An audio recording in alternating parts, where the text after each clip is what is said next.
China wants Taiwan badly, and it seems to be super confident about being able to pull off a successful invasion. But there are a few things it hasn't taken into consideration in its master plan. You see, China and Taiwan have been at each other's throats for decades, with tensions soaring to new heights in recent years and the world seemingly on the brink of World War III. It's impossible not to wonder what would happen in the event of a full-scale Chinese invasion of Taiwan.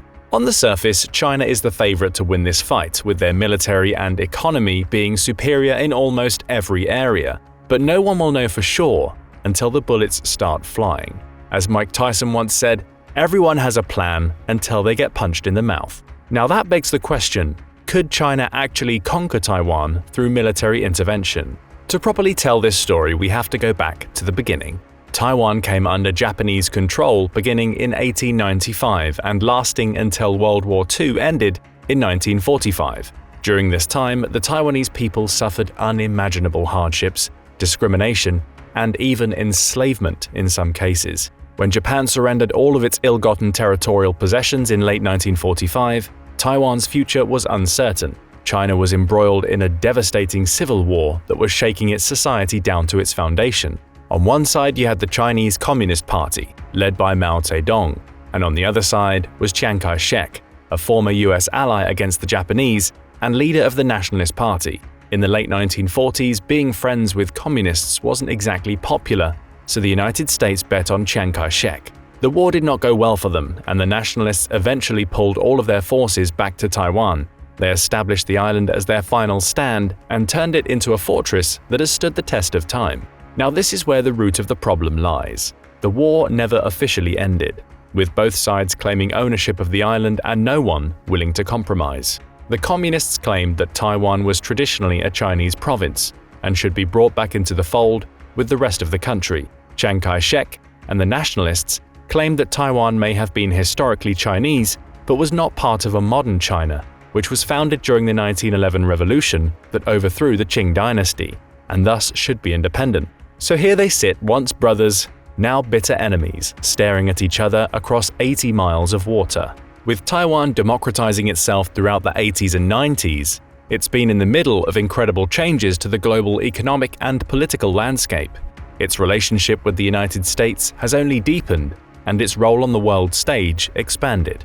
Hailed as a bastion of democracy, Taiwan has found itself at the center of an ideological heavyweight boxing match between East and West. Their economic importance also cannot be overstated.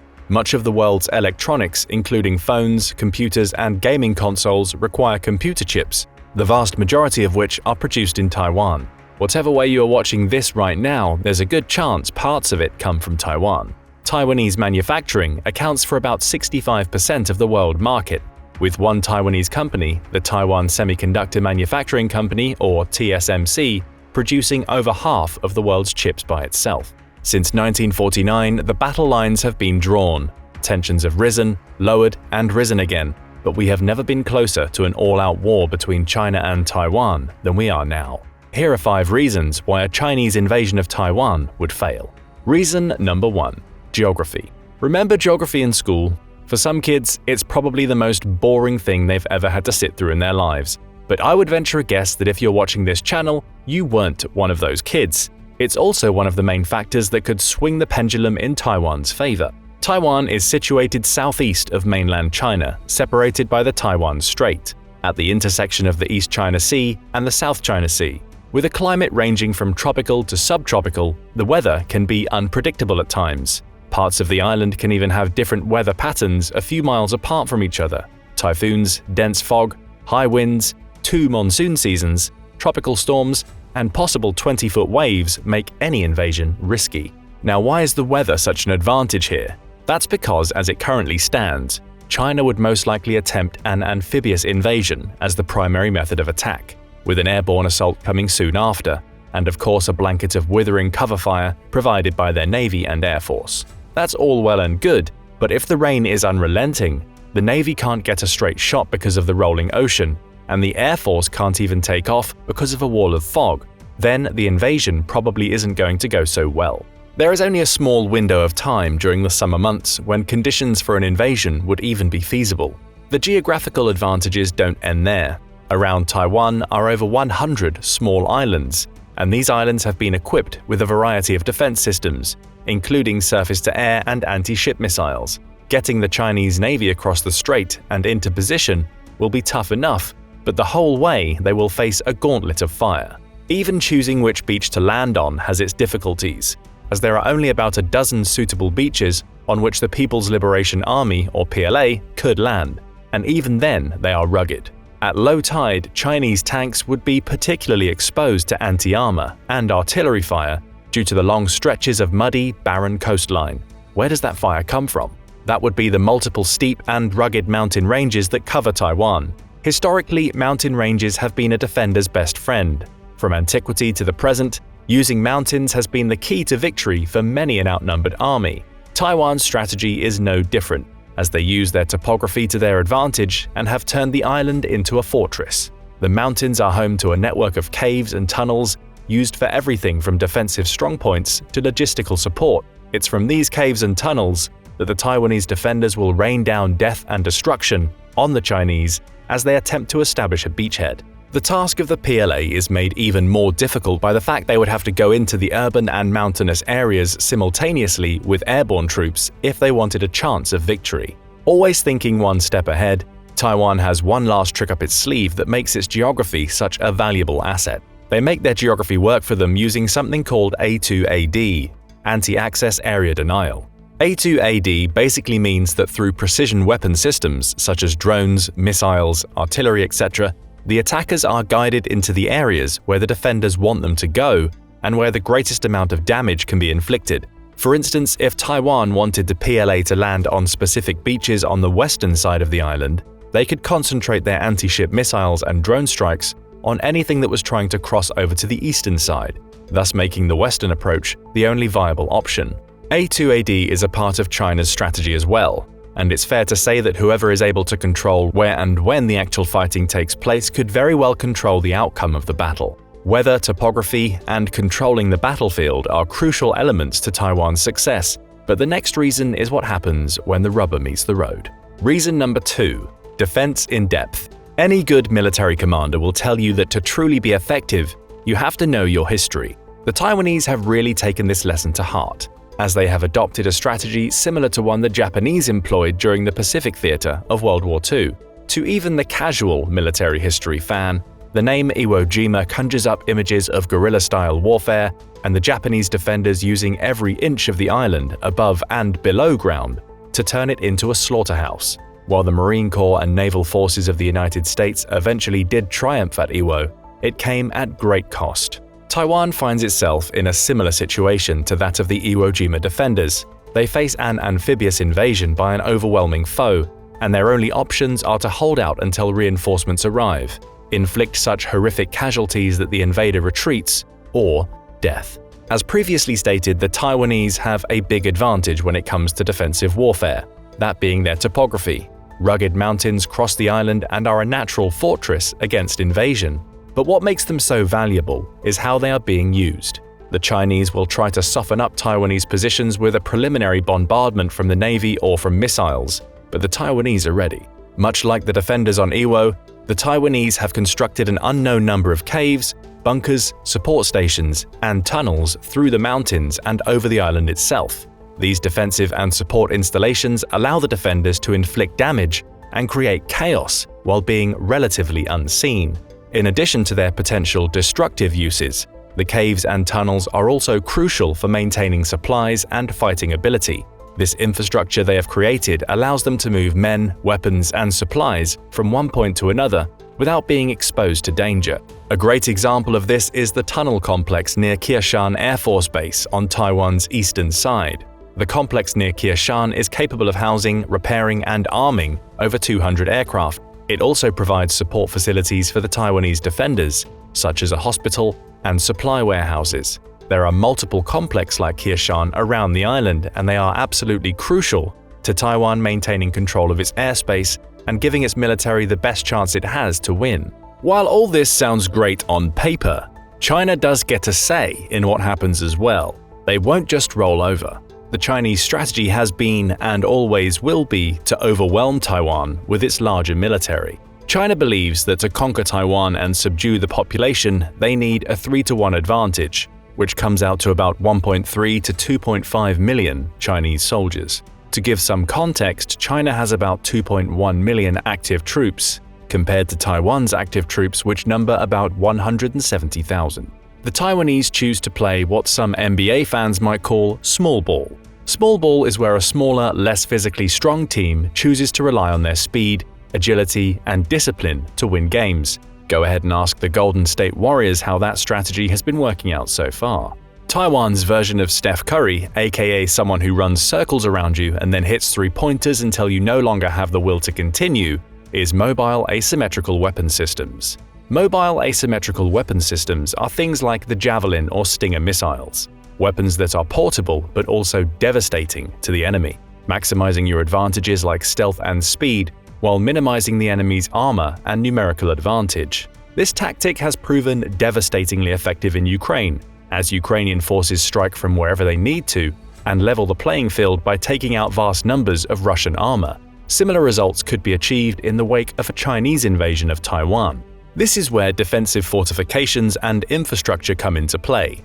The goals of guerrilla warfare are to unexpectedly and decisively strike the enemy and then melt away unharmed, preparing to strike again. With their spread-out, hidden, well-fortified, and well-provisioned defensive works, the Taiwanese military can, theoretically, do to the PLA what smaller armies have done to larger ones for centuries: slowly bleed them dry. Combine that with an esprit de corps that usually brings a nation together when an invading army arrives on the doorstep, the Chinese are in trouble.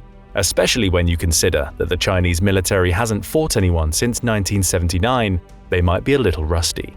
There is one part of their plan, though, that they have absolutely no experience with in times of war: the internet.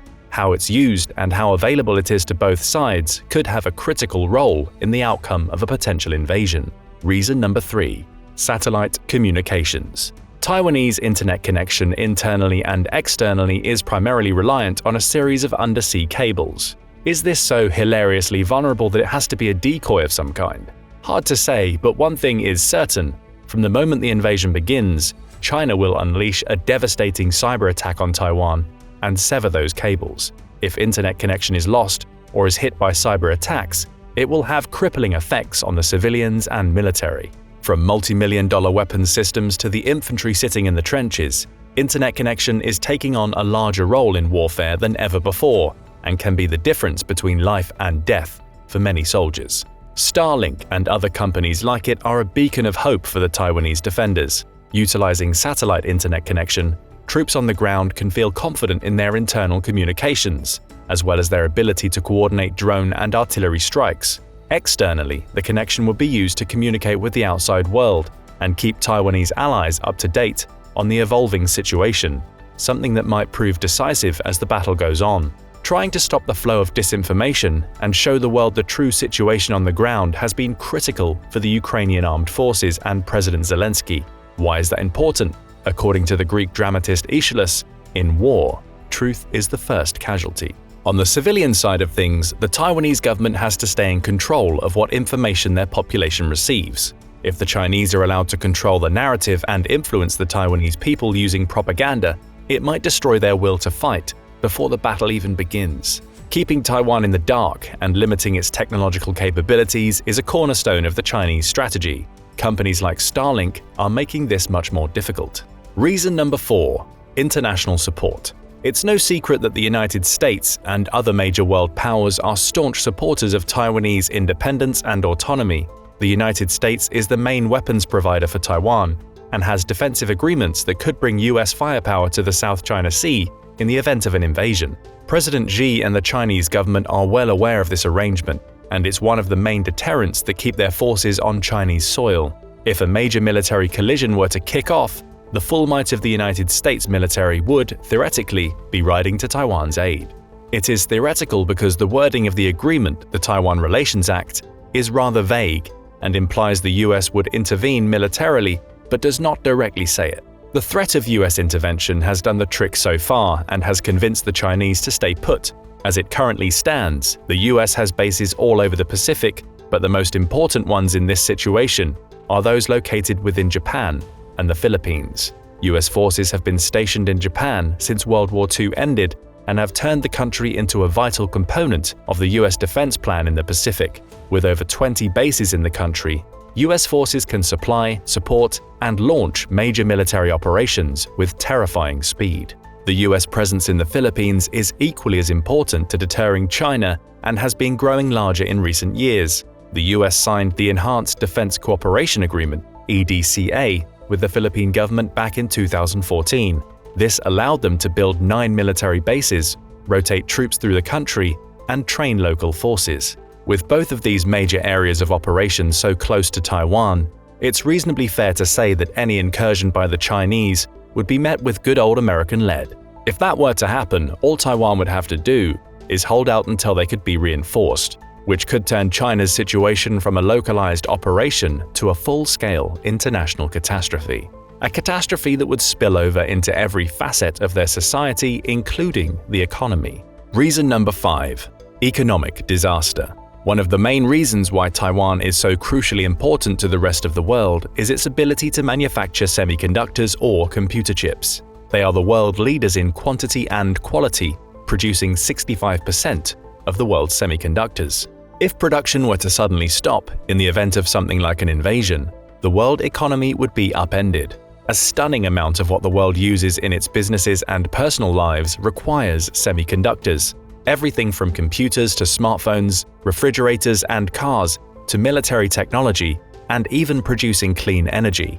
The semiconductor shortage the world saw from 2020 to 21 was a minuscule preview of what could happen if that crucial supply was cut off. China would certainly be affected by this, as their cross-channel trade with Taiwan is estimated to be worth around $50 billion, and the steady flow of semiconductors is the lifeblood of the manufacturing sector of their economy. The effects on the Chinese economy and its people would be nothing short of disastrous. China, the US, and the rest of the world are working on producing their own semiconductors, but are still years away from producing the same quality that are produced in Taiwan. In the event of a Chinese invasion, the PLA would attempt to seize the factories and manufacturing plants where the semiconductors are produced. All they would find, however, would be ashes, or at the very least, inoperable machinery, as the Taiwanese and the rest of the world would rather tank the economy and halt production than give the Chinese a global monopoly on such a precious resource. A blow of this magnitude to the Chinese semiconductor and electronics manufacturing industry would have ramifications that would be felt for years to come, and would certainly affect their ability to fight a war. Another important economic deterrent would be the sanctions that would be imposed on China if they decide to invade. As seen with Russia since its invasion of Ukraine, the international community has hit Russia with crippling sanctions and decimated its economy. China's reliance on imports and exports could be the soft underbelly that would deter or cause an invasion to fail. About 20% of the Chinese economy is exports, and has seen that percentage gradually increase since COVID. Being unable to export their manufactured goods due to sanctions would create an unprecedented economic disaster for Xi's government. In addition to this, China is becoming increasingly reliant on food imports due to their low cost and diminishing amount of Chinese farmland caused by over-fertilization and environmental degradation. China's rising level of food insecurity means that they are vulnerable to food crises and civil disturbances. If the invasion does happen, China would be hit with multiple sanctions that would greatly limit its ability to import anything, including food. The last food crisis in China, known as the Great Famine, lasted from 1959 to 61 and is the largest famine in human history, with over 30 million dead as a result. At present, these economic factors seem to be enough to deter invasion, but if an invasion was to happen, they would surely be one of the main causes of failure for the Chinese. You can't fight a war without money or food. Looking at all the information we have available, we still can't predict what will happen with 100% certainty, but I think it's safe to say that Taiwan is not the pushover that China would have you believe it is. Taiwan can win, or at the very least delay until the cavalry arrives, but it would need a lot of factors to go its way. The real question is whether or not China has the stomach for a prolonged and bloody conflict, the likes of which few Chinese citizens have ever seen. It ain't the size of the dog in the fight, it's the size of the fight in the dog. Let us know what you think, and what you think the implications of such an invasion would be down in the comments. Don't forget to like and subscribe as well for more military analysis from military experts. China's plan to invade the relatively small yet globally significant island of Taiwan may be hitting a major roadblock. The Philippines, backed by the US, could influence China's invasion plans in a major China-Taiwan conflict. But what is it about the Philippines that makes them play such a pivotal role in this scenario?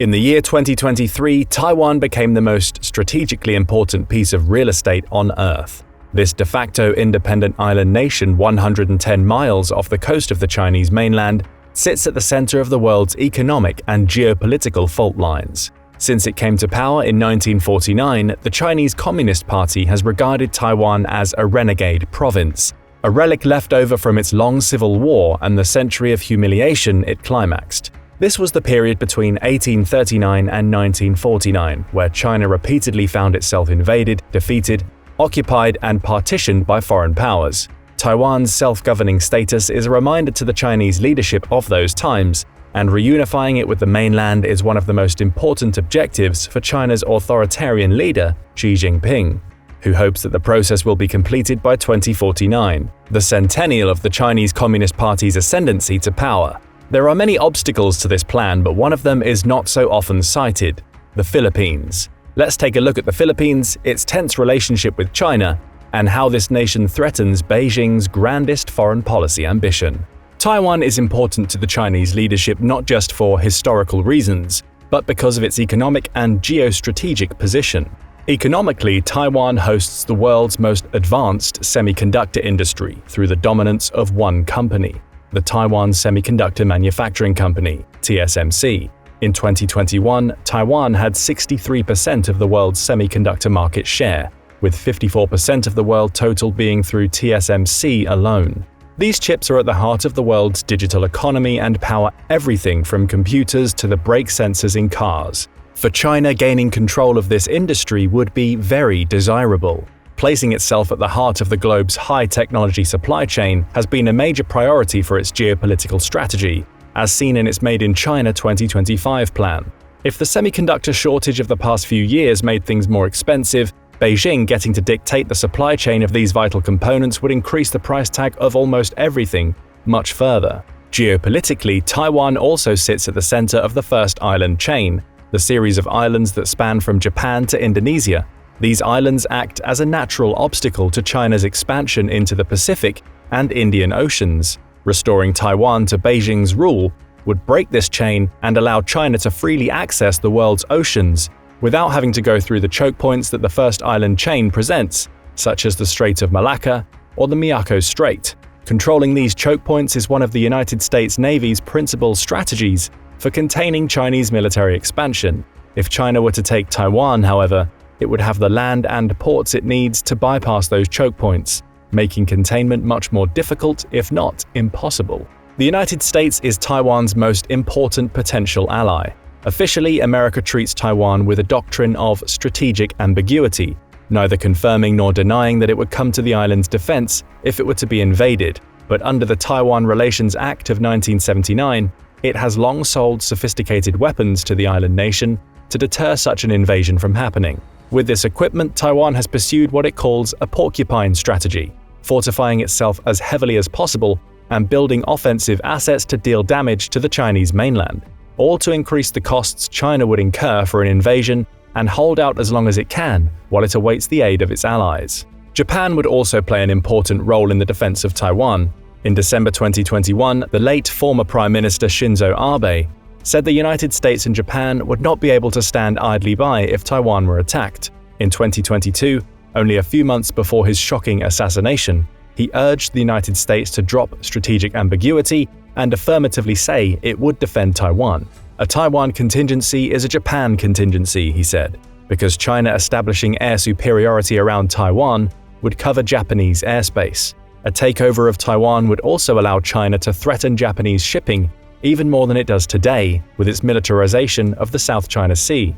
Japan is a resource-poor nation and must import raw materials and commodities to survive.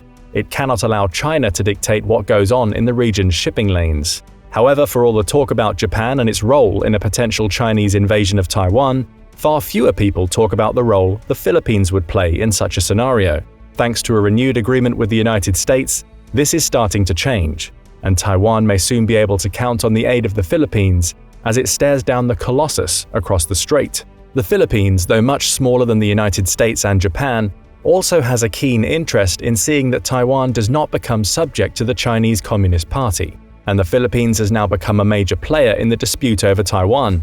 The entrance of the Philippines into the Taiwan question is a natural consequence of the diplomatic and military rivalry between it and China, which has occurred in the last decade. The Philippines and China have long had a bitter dispute over the waters of the South China Sea. In 2012, China seized control of the Scarborough Shoal, a rock with valuable fishing sites and hydrocarbon reserves that rests within the Philippines' exclusive economic zone. It was the start of a conflict between China and the Philippines over several rocks and island chains in the South China Sea. Other points of contention between the two nations include Mischief Reef and the Spratly Islands, all of which China went on to occupy and fortify.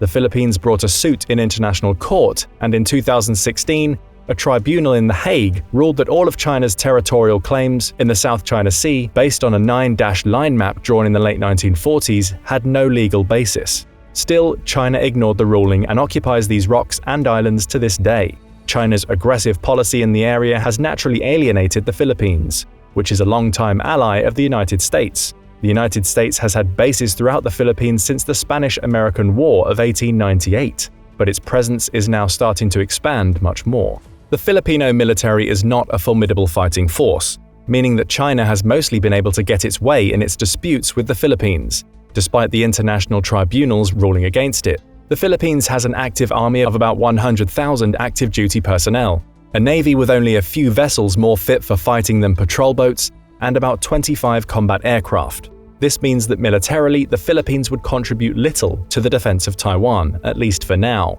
However, the Philippines does have two advantages: its geographical position and its alliance with the United States, which it has now begun to ramp up ties with again after a period of frostier relations. In 2014, as the South China Sea dispute began to ramp up, the United States and the Philippines signed the Enhanced Defense Cooperation Agreement, EDCA. Under the terms of the EDCA, the United States would be able to expand its military presence in the Philippines, although the 2014 document did not specifically state where it would do this. Rather, the document only affirmed the principle that the armed forces of the Philippines would provide new locations for the United States Armed Forces. In 2016, 5 such locations were formally announced. These were, from north to south, Fort Magsaysay in Nueva Ecija, Besa Air Base in Pampanga, Mactan Benito Ebuen Air Base in Cebu, Antonio Bautista Air Base, and Lumbia Air Base in Cagayan de Oro. Of the 2016 locations, Antonio Bautista Air Base was the most important, as it was close to the disputed Spratly Islands in the South China Sea. However, as China's military buildup in the region has only grown since 2016, the United States and Philippines announced plans to further accelerate the EDCA in February 2023. In April, the Pentagon announced the creation of 4 new EDCA bases. These are Naval Base Camilo Osayas in Santa Ana, Cagayan, Camp Melchor de la Cruz in Gamu, Isabela, Balabac Island in Palawan, and Laulo Airport in Cagayan.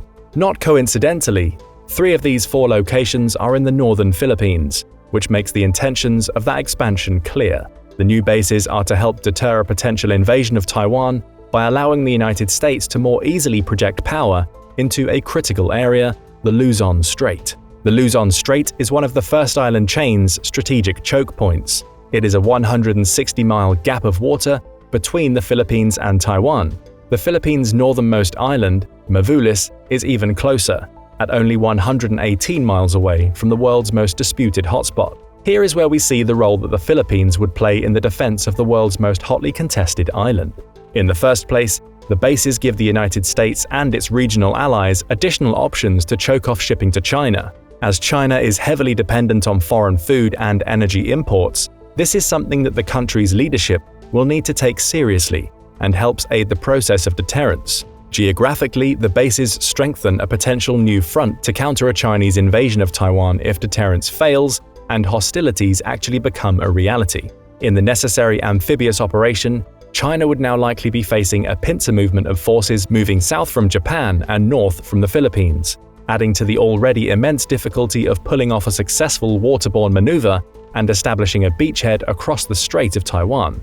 An amphibious invasion is hard enough. An amphibious invasion that would need to fend off American and Allied forces on two sides, that would be almost impossible, especially with a lack of surprise on the invaders' side. The bases also better prepare the United States and its other allies in the region, such as its Quad partners Japan and Australia, for war. Their locations make them ideal places to stage military exercises simulating an invasion of Taiwan.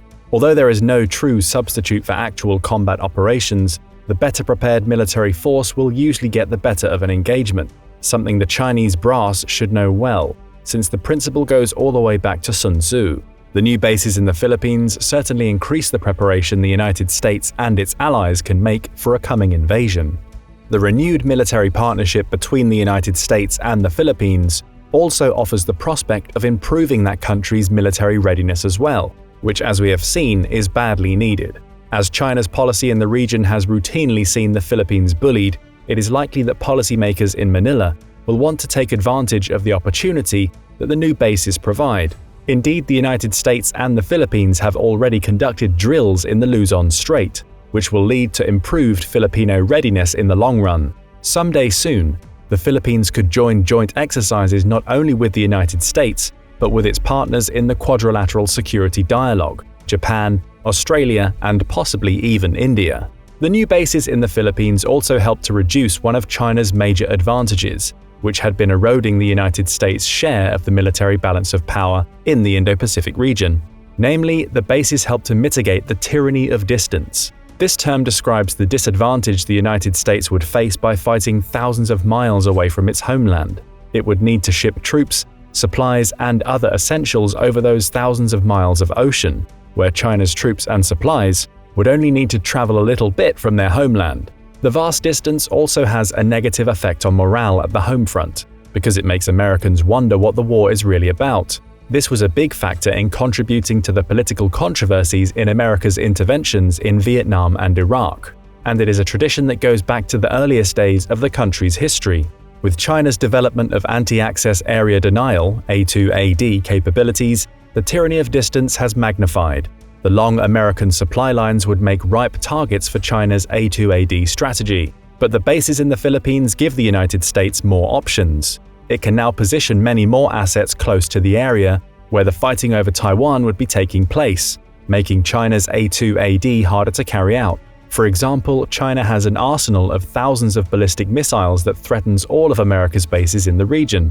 But the more targets there are to hit, and the more air defense systems get concentrated along the bases, the faster China's missile depletion becomes. Some of the missiles will hit, but the bases in the Philippines mean that now China has more targets to hit and more air defense systems to deal with. The bases in the Philippines ultimately mean the attrition math will shift more in favor of the United States and its allies, even though they would still take terrible damage in an all-out Chinese missile attack.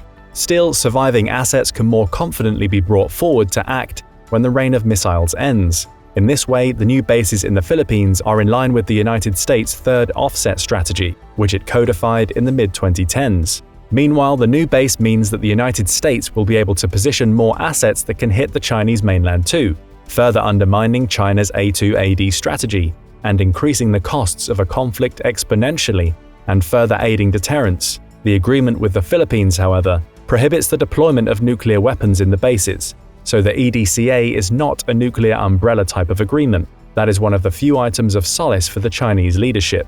For the Philippines, the renewal and expansion of the EDCA marks a return to its traditional close relationship with the United States. Despite the territorial disputes in the South China Sea, Rodrigo Duterte, president of the Philippines from 2016 to 2022, flirted with forging closer relations with China in order to reduce the country's dependence on the United States. His successor, Ferdinand Marcos Jr., has proven more traditional in pursuing the Philippines' alliance with the United States. The new base also includes an investment worth over $82 million for infrastructure and access to resources for those bases. This investment will be a good source of jobs for local Filipino residents, meaning that they aid the United States not only in its projection of military power, but economic influence. Therefore, aside from the military balance of power in the Indo-Pacific region, the bases also affect one of the cornerstones of Chinese policy: economic coercion. China has long used its financial and industrial power to exert leverage over the domestic politics of other nations. We have even witnessed this in action in the United States, with certain Hollywood filmmakers carefully curating their content to not offend Chinese sensibilities, and the 2019 controversy in the NBA about the fate of Hong Kong, which was erupting with protests at the time. The effects are far more profound elsewhere. For example, China has used its economic leverage over many Muslim-majority nations to buy their silence regarding the treatment of its Muslim Uyghur population in its western Xinjiang province, which the United States State Department, the British Parliament, and several other governments around the world have formally classified as genocide. China's infrastructure investments through its Belt and Road Initiative, among other projects, have also given it leverage over countries receiving the funds. Although the Philippines is technically a member of the Belt and Road Initiative, its Chinese-sponsored infrastructure development there has only been limited and is highly controversial among the Filipino public. Despite China's attempts to make inroads, the United States and its respective companies remain the heaviest source of foreign investment in the Philippines. The situation has limited the Chinese government's ability to exert economic coercion over that country. In the past, Xi Jinping and the Chinese leadership could have hoped to buy at least the neutrality of the Philippines concerning the Taiwan issue, but with the new bases and both the military and economic ties that it brings with the United States, this possibility just got sharply reduced. The failure of China to bring the Philippines into its orbit, despite the 6 years of friendly Duterte presidency, severely threatens Beijing's plans for Taiwan. Geographically, the Philippines is just too important to the success or failure of an operation to take the island. The Philippines now actively coming onto the side of the United States makes the already difficult operation even more difficult for China, and the problem is only likely to get worse for Beijing. Unlike China, the Philippines is increasing in population. It is expected to increase from the current 117 million to about 180 million by the end of the century. Meanwhile, China's population peaked in about 2020 and is now declining. It is expected to shrink from 1.4 billion to about 776 million by the end of the century. The Philippines' economy is growing as well, with an average annual GDP growth of 6.4% since 1990. As the Philippines' population economy grows, it will be an even better source for American investment, and the new wealth will give the Philippines the opportunity to expand its military power in the future. Add this reality to China's economic and demographic problems, and the window for the mainland to reunify with the island through use of force might be closing rapidly. Unsurprisingly, the Chinese government was not happy about the renewal of the EDCA and the expansion of American military bases and financial investment in the Philippines. When the news came, the Chinese Foreign Ministry accused the United States and Philippines of increasing tension in the region and helping to destabilize it. For the Philippines, though, there is little choice but to strengthen its ties with the United States. As another country in the first island chain, it would be even more subjected to China's whims if it took control of Taiwan. Just like Japan, its airspace would be under threat if China controlled the skies over Taiwan. Its shipping and maritime commerce, already under stress from China's occupation of strategic real estate in the South China Sea, would be that much more inhibited. When seen in this light, it was probably foolish for the Chinese leadership to believe that the Philippines would ever come under its orbit to the extent that countries in the Eurasian interior would. In the affairs of nations, security considerations will almost always win out over economic considerations. Because of its geopolitical position, the Philippines cannot let China secure a hegemonic position in the Indo-Pacific region, which it would do if Taiwan were to fall. Therefore, it is in the interest of the Philippines to forge ties with and host the military of the only nation that can prevent such a thing from happening, the United States. China may have thought time was on its side, but the renewal of the EDCA might just mean that by 2049, China will be unable to attempt an invasion of Taiwan, let alone actually succeed in its plan. But what do you think? Do the new American bases in the Philippines shift the region's balance of power and threaten China's plans to invade Taiwan? If so, how heavily? Let us know in the comments. Also, don't forget to hit the like button and subscribe for more military analysis from military experts. China has had its eyes set on Taiwan since the 17th century, and recently its grabby, power-hungry hands have been reaching towards this semiconductor-rich and technologically important little island more aggressively than usual.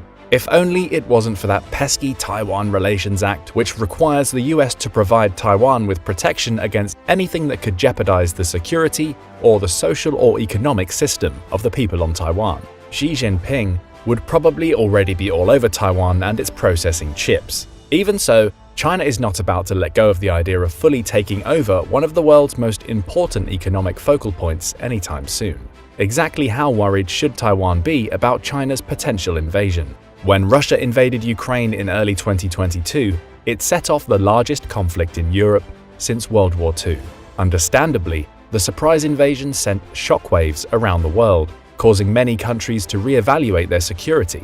Nowhere was this more true than the island nation of Taiwan, another state with a large, threatening neighbor laying historical claim to its territory. Russia's invasion sparked fears of similar actions against Taiwan by China, a scenario which could destabilize not only East Asia, but potentially the entire world. How did Taiwan come to be such an important global economic center? One word: civil war. Here's what we mean.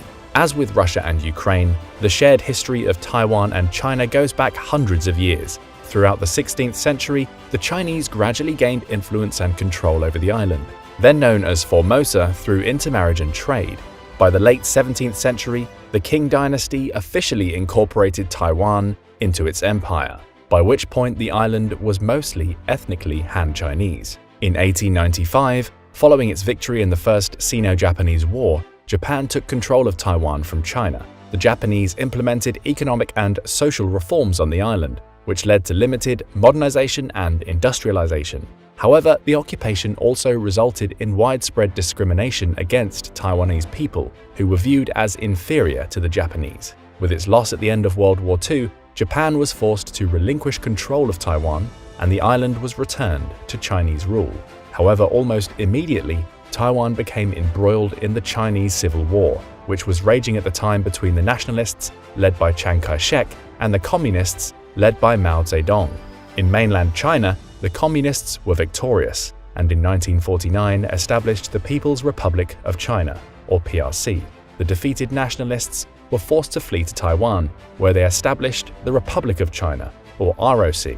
With both governments still claiming to be the legitimate government of China, no peace agreement was ever signed, and the civil war technically continues to this day. Under the nationalist government, Taiwan experienced significant economic growth and modernization. However, it was also a period of severe authoritarian rule, with limited political freedom and human rights abuses. In the 1980s, there was a growing movement for democracy and Taiwanese identity, which led to protests and eventually a transition to democratic rule of the island in the 1990s.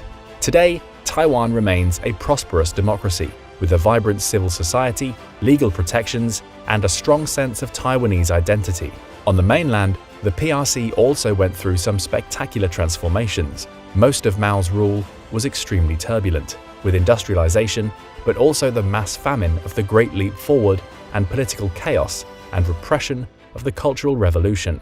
Following Mao's death, the PRC's new leader, Deng Xiaoping, began a series of economic reforms in 1978. Fueled by the market-based policies, massive investment in infrastructure, and cheap labor, these reforms would give China decades GDP growth exceeding 10% per year, lifting hundreds of millions from poverty and leaving the country as the world's second largest economy today. Yet throughout this period of transformation, the issue of Taiwan never went away, with both sides continuing to claim legitimate rulership of China. Under the PRC's One China principle, no country with whom it held diplomatic relations could recognize the ROC. For much of the Cold War, most governments continued to recognize the ROC, keeping the Chinese Communist Party relatively isolated. This changed by 1979, when the US switched its official recognition to the PRC, naming it as the sole legal government of China. But while it officially recognized Taiwan as part of China, the US also continued unofficial relations with Taiwan. Among other things, this has entailed providing the island with billions in advanced military assistance to defend itself from a potential invasion and regularly sending the Navy through the Taiwan Strait. Today, Taiwan's status remains a highly contentious issue in China's relations with the US and others. China continues to view Taiwan as a renegade province that must be reunited with the mainland, while Taiwan sees itself as a separate and sovereign entity. Xi Jinping, the current leader of China, has reinforced this position, calling the reunification of Taiwan a historic mission and unshakable commitment for his government. Now, where have we heard that line before? Ah yes, Putin has been feeding it to the people of Russia as part of his war propaganda since February 2022. With the invasion of Ukraine and deteriorating relations between the US and China, many have begun to speculate about Taiwan. Will the island meet a similar fate? If so, would China fare better than Russia has? And if the US chooses to protect Taiwan, could such an invasion spiral into open conflict between superpowers? These questions are made more important by both Taiwan's role as the world's largest semiconductor manufacturer, a critical link in the modern global economy, and by America's purposefully ambiguous policy towards the issue. Their answers are also complex, since any invasion of Taiwan would look very different from Ukraine and could be far more costly for both sides, reflecting the island's unique circumstances and singular importance to our modern world. In terms of sheer numbers, it is clear that China would have the advantage against Taiwan in almost every way. China has the world's largest population at 1.4 billion, compared to only 23.5 million in Taiwan. And China is an economic superpower, worth $18.3 trillion GDP to Taiwan's $1.27 trillion. Similarly, China's armed forces, the People's Liberation Army or PLA, has over 2 million active forces to Taiwan's 169,000, as well as vastly more tanks, aircrafts, submarines, naval ships, and artillery. Its enormous military budget of $225 billion also dwarfs Taiwan's, leaving little doubt which is the stronger power in absolute terms. Yet, as the war in Ukraine has shown, numbers alone don't count for everything, and despite the odds against it, Taiwan's military and economy is still in a far better position than Ukraine's was prior to the Russian invasion. In 2021, the Taiwanese defense budget was over $15 billion, nearly 3 times that of Ukraine for the same year, while its overall GDP was nearly 5 times larger. But that's not all. Taiwan also has a modern military with advanced technology and well-trained soldiers. The US has been supplying the island with powerful weapons for decades, including F-16 fighter jets, upgraded Patriot missile batteries, Abrams tanks, and other advanced systems that Ukraine doesn't have or is only beginning to receive. While these would not close the military gap with China, it would put Taiwan in a better position than Ukraine was at the start of its invasion. Then there is the problem of the potential invasion itself. Unlike Ukraine and Russia, Taiwan does not share a land border with China, but is separated by the Taiwan Strait, a body of water still over 80 miles at its narrowest point. That means any invasion would have to be an amphibious assault. The lowest estimates of the Chinese forces necessary for a successful campaign are over 300,000. And to achieve the 3-to-1 superiority in numbers that most commanders look for in offensive operations, the PLA would need an invasion force of 1.3 to 2.5 million. In comparison, D-Day, the largest amphibious invasion in history up to this point, had only 156,000 total troops. Additionally, despite having better capabilities than Russia, the PLA has not seen combat since 1979, and few of its officers have real battle experience. Military experts still generally agree that China could take Taipei through massive force and numbers, but how easily and whether it could hold the territory for long are less clear. Additionally, the geography of Taiwan would work to its advantage in an invasion scenario. The country is actually made up of over 100 islands, many of them too small to see on a map. Most of the outer islands are packed with missiles, rocket systems, and artillery, while an extensive bunker system has been tunneled into the outer granite hills. The main island is rugged, with dense forests, and 258 mountains over 10,000 feet in elevation. And as China analyst Ian Easton has noted, unlike Normandy, the coastal terrain here is a defender's dream come true. Taiwan has only 14 small invasion beaches, and they are bordered by cliffs and urban jungles. Structures made of steel-reinforced concrete blanket the surrounding valleys. Taiwan gets hit by typhoons and earthquakes all the time, so each building and bridge is designed to withstand severe buffeting. This defensibility would also make it easier for an insurgency to form if China did take control of the island. Taiwan has a large and well-trained reserve force that could engage in guerrilla warfare and hide in tunnels and forests. And while gun ownership on the island is strictly regulated, civilian arms training has increased in recent years. The owner of one shooting range in Taipei told Reuters that attendees had tripled or quadrupled since the Russian invasion of Ukraine. As one tattoo artist and reservist put it, "Most people don't want to go to war. I also don't want to go to war, but in the unfortunate event of this really happening, I will be mentally prepared." The terrain in Taiwan, with its mountains and forests, would also make it difficult for the PLA to locate and neutralize any resistance. This would make an occupation of the island difficult and costly, potentially leading to a protracted conflict which could wear down Chinese morale. But the obstacles don't end there.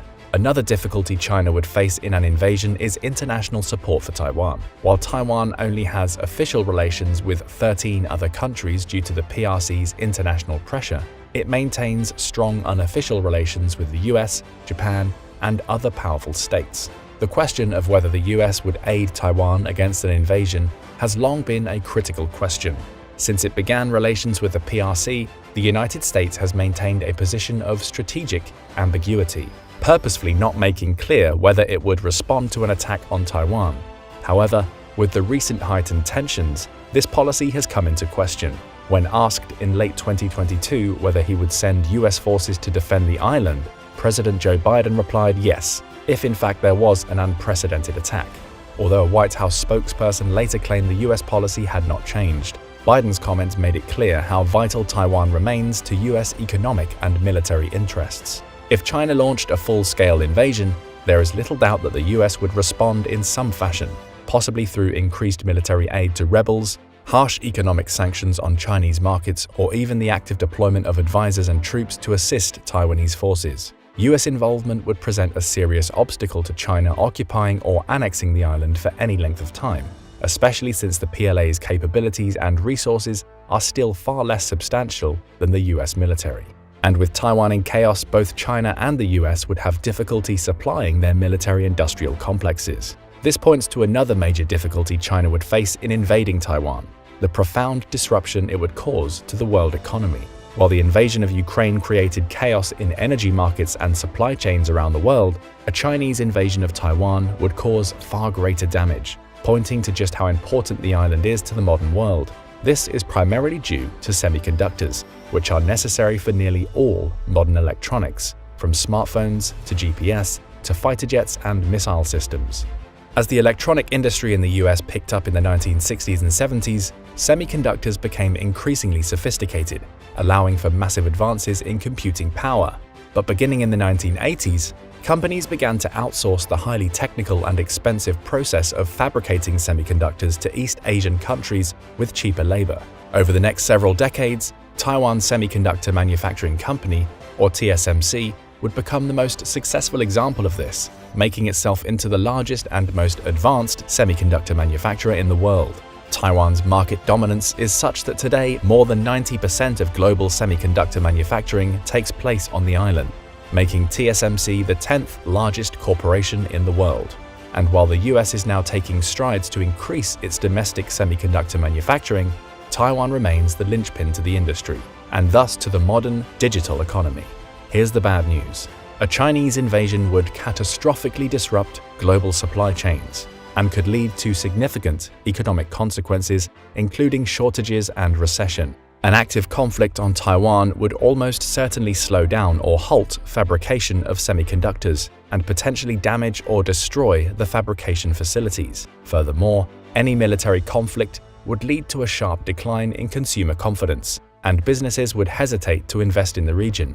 This would ultimately harm China's economic output for years to come, as it is heavily dependent on exports, as well as on the uninterrupted production of semiconductors, which make up more than 50% of Taiwan's exports to the PRC. But while the economic consequences would certainly damage the Chinese economy, that is no guarantee an invasion will not happen. Taiwan's geopolitical value is great enough that Beijing may risk the consequences just to control Taiwan's fabrication facilities, which would give both China complete control over the industry and completely seal off America's supply of the most advanced semiconductors. This could theoretically allow China to gain the upper hand in everything from commercial electronics to artificial intelligence and weapons production.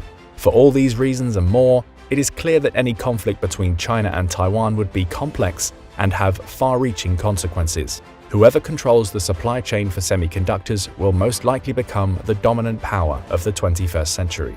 While such a conflict still seems unlikely today, geopolitical pressures could certainly create the conditions for a Chinese invasion. However, even if that takes place, there is reason to believe that such an invasion would face tremendous difficulties and require nearly all of China's military capabilities.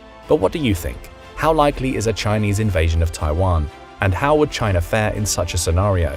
Let us know your thoughts in the comments below, and don't forget to subscribe for more content from military experts. If you go ahead and spin the proverbial wheel of global worry today, there's a good chance you'll land on the words China and World War III. Unfortunately, there are several reasons for that, and they all lead to the question no one wants to think about. Is China getting ready for World War III? It's true that nowadays you can't go far without someone talking about the perils of Taiwanese reunification, artificial Chinese islands, Cold War 2.0, or the specifications of the latest hypersonic missile. Add to that the increasing frequency of Chinese incursions into Taiwanese airspace, Japan's recent decision to purchase hundreds of new weapons for its own defense, like these American-made Tomahawk missiles, and closer military cooperation between the US and Australia, and we are starting to see the signs of another global conflict on the horizon, one that is likely to begin somewhere in the Indo-Pacific. It all adds up to another doomsday scenario waiting in the wings, and some believe it could take place as early as 2024. Does China have a World War III plan in place, and if so, what does it look like? China's rise over the past few decades seems to indicate that the worrisome and likely answer to the first question is yes, and here's why. Tensions between China and the West have not been this high in a long time. Rewind several decades, and many experts would have laughed at you if you claimed you were a time traveler from the future and China posed a serious geopolitical threat to the international order. That's because the 1990s were a strange time, and not just because of the oversized jeans and kids' obsession with green slime. It was a period of untempered Western optimism. Yep, you heard that right, optimism. From our pessimism-soaked vantage point today, the geopolitical arc of that decade was almost unicorn-like, a surreal period of national unity, hope, and security, with the 9/11 terrorist attacks on the Twin Towers. But for a while, things seemed, well, good. Emerging victorious from its 45-year ideological standoff with the Soviet Union, for a brief unipolar moment in time, the United States enjoyed unmatched power and prestige on the global stage. There were no more near-peer threats. While terrorists and revolutionaries conspired at the peripheries of power, America's military and its coalition partners, equipped to the eyeballs with the latest technology and fresh off their rollicking victory in the Persian Gulf, bought into the idea that democracy was spreading and would continue to do so with assistance and persistence around the globe. It was in this geopolitical climate that things really started to change for China, not that many Western observers really noticed. Between 1949 and 1971, it had existed behind the Bamboo Curtain, a totalitarian dictatorship under the authoritarian communist revolutionary Mao Zedong. Things changed when the United States sought rapprochement with China in the 1970s, thereafter reopening diplomatic relations and turning China into a willing Cold War partner through strengthening economic relationships and a degree of exposure to the West it had not enjoyed since World War II. China started modernizing. A lot. Americans profited, China grew. As China grew, Americans hoped the exposure to Western values and ideas would liberalize and democratize China. There were social and cultural reforms amid the modernization, yes, but not many. China's benign growth lulled the West into a false sense of security. Some pundits argue that it was in the 1990s, the heyday of American optimism, that China started really playing the long game, hatching a secret 50-year plan to achieve the great rejuvenation of the Chinese nation after a century of downturns. Entangling its economy with the United States, it grew fast enough to convince the West it deserved a place in the World Trade Organization, the WTO, something it achieved by the early 2000s. Yes, we will play by the rules of international order, Chinese leaders proclaimed, with enough zeal to make their Western partners proud. It was around then its economy started booming, growing almost 10% every year for the next 2 decades. Between 1980 and 2000, its GDP quadrupled. Starting at under $90 billion in 1980, it now hovers around $13 trillion, the fastest growing increase in human history. Hundreds of millions of Chinese residents were lifted out of poverty as the country's economic potential skyrocketed. As globalization continued and China received hundreds of billions of dollars of global investment, it established a trade footprint to rival much of the rest of the world, providing cheap labor that built most of the products now adorning your home, while becoming competitive in cutting-edge cyber, space, and technology sectors. It has long since become East Asia's economic titan par excellence. It thrived under the auspices of global capitalism. It took on some of the trappings of the West, especially in its business and trade practices, but it never really democratized. To this day, it maintains its communist, centralized authoritarian regime under the singular vision of its latest ruler, Xi Jinping. And Xi has a vision, all right. Having covertly flourished under the umbrella of American power for several decades, China is now preparing the next phase of its grand strategy to catapult itself into the realm of peerless global hegemon, one that can impose itself in its Indo-Pacific neighborhood at will while projecting enough global influence to shape the rules-based international order in its own image. It's taken them 14 five-year plans to get to that point, but they've finally arrived. Now China wants to build a community of common destiny, essentially a nice way of saying it wants to coercively achieve what it views the US doing all over the world, leading international organizations, becoming a political and economic model for developing countries, being able to project world-class military power all across the globe, all while leveraging its trade relationships, allies, and partners to achieve its interests, aka replace the United States as the world's leading state. They chose 2049 for the date to achieve all of this, the centenary of the founding of the People's Republic of China, PRC, but each successive milestone for modernization has amped up the tension between China and the West. National security insiders have been sounding alarm bells for a decade now, but only recently have things started to get real. Over the past 3 decades, China has spent its way to military might. In 2019, it was spending more than South Korea, Japan, India, Russia, and Taiwan combined, accounting for over half of Asian GDP and half of all Asian military expenditures. China didn't have to just outspend their competition, however. Over the past decade, a growing number of Western defense officials have started kicking themselves for not realizing the pitfalls of economic interdependence with China. It's been no secret that for decades, Chinese spies have been stealing valuable intellectual property, including US military secrets. Just look at their latest stealth fighter, the J-20. It's a surreal mashup of the latest stealth technology, the type you might get if an American F-22, F-35, and a Russian MiG-144 walked into a bar, had one too many, and started spilling their secrets within earshot of a Chinese spy. China has stolen immense amounts of data too. Some we unwittingly give them by opting in to use Chinese-owned platforms like TikTok, data that US officials claim gives them enough personal information to identify potential targets for intelligence collection and other subterfuge. Just like the West can and probably does, China uses this data to geolocate top national security targets, recruit spies, conduct massive remote cyber attacks, and steal military and technology secrets. The issue isn't just that China has shiny new advanced submarines, missiles, aircrafts, drones, and other toys to play with. It is that it's now looking like it has the logistics, infrastructure, and know-how to use them effectively. And that's something we need to explore further. As we all know, nation-states can't just fling military power around the globe willy-nilly. You have to have the national industrial base to build up your power, the domestic support to use it, the transport infrastructure to move it, agreements in place to base it, and an effective doctrine and strategy to employ it. It took the United States 4 years of total war and victory in 2 theaters to emerge as a bona fide global superpower after World War II. Were it not for the destabilization in the aftermath of that war and the exigencies of the Cold War that followed it, it would not have many of the military basing agreements or the alliances and partnerships it now enjoys around the world today. Many of those relationships and the infrastructure sustaining them took decades, even generations, to build. And today, that is something we often take for granted. But not China. They know the price of obscurity and the difficulty of restoring national power and prestige back to superpower levels. Their long-term strategy, in part, is to achieve the same degree of global agency that the United States enjoys. It too wants bases for its military all over the world, flourishing economic relationships, and safe trade routes for its commercial fleet. Without a world war to create the conditions for its rise to power, China has had to engineer its rise artificially, partially through guile and subterfuge, partially using state-sponsored initiatives that scream, "We are trying to go global, and we will make it happen whether you like it or not." One of China's global projects that stands out from the rest in terms of ambition, scale, and significance, the One Belt Road Initiative, or Belt and Road Initiative,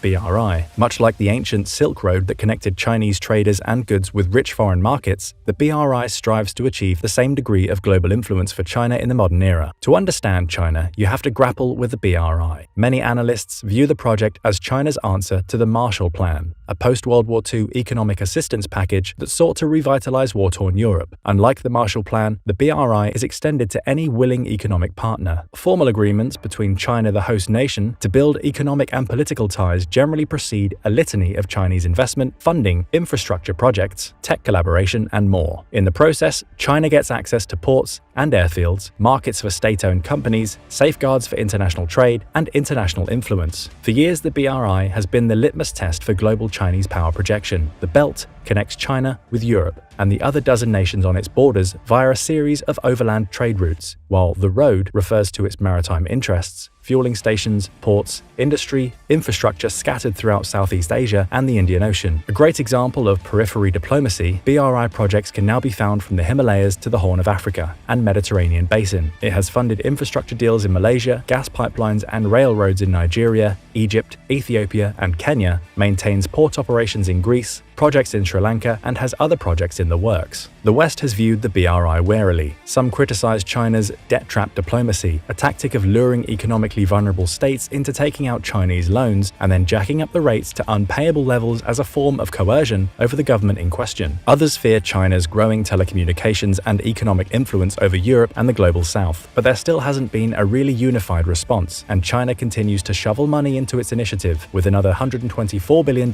pledged in 2017. One of the big warning signs came that same year, when China decided to establish a hub in Djibouti, a developing nation strategically located in the Gulf of Aden on the Horn of Africa. China had essentially said it would never open an official military base there, and then they did, calling it a logistics facility, even though PLA Navy Marines and other forces regularly mull about with armored vehicles and artillery. It is considering similar projects in Cambodia, Myanmar, Thailand, Singapore, Indonesia, Pakistan, Sri Lanka, United Arab Emirates, Kenya, Seychelles, Tanzania, Angola, and Tajikistan, evidence of China's expanding military footprint around the globe. These military bases hold great potential for regional destabilization. Such developments are a warning that countries can become unwitting partners to PRC military expansion by giving China access to airfields and ports it would otherwise lack. A global footprint, therefore, is a prerequisite for China's national rejuvenation and has certainly empowered its actions at home. Maritime disputes in the waters around China are so common they've almost become normalized. These waters in the South China Sea are heavily trafficked, including some of the richest shipping lanes in the world. Xi Jinping made a promise not to militarize certain islands China artificially built in the South China Sea. Now the Parcel and Spratly Islands are militarized and can be used to intimidate and coerce coastal states throughout the region. The bullying continues in the East China Sea as Chinese merchant vessels regularly dominate lucrative shipping lanes. Coast Guard, military, and commercial ships deprive foreign fishermen of access to resources, and policymakers make ambitious maritime claims that are frequently rejected as lacking basis in international law. For the record, territorial waters are considered up to 12 nautical miles off a country's coastline, a fact China ignores. China wants to monopolize the natural gas,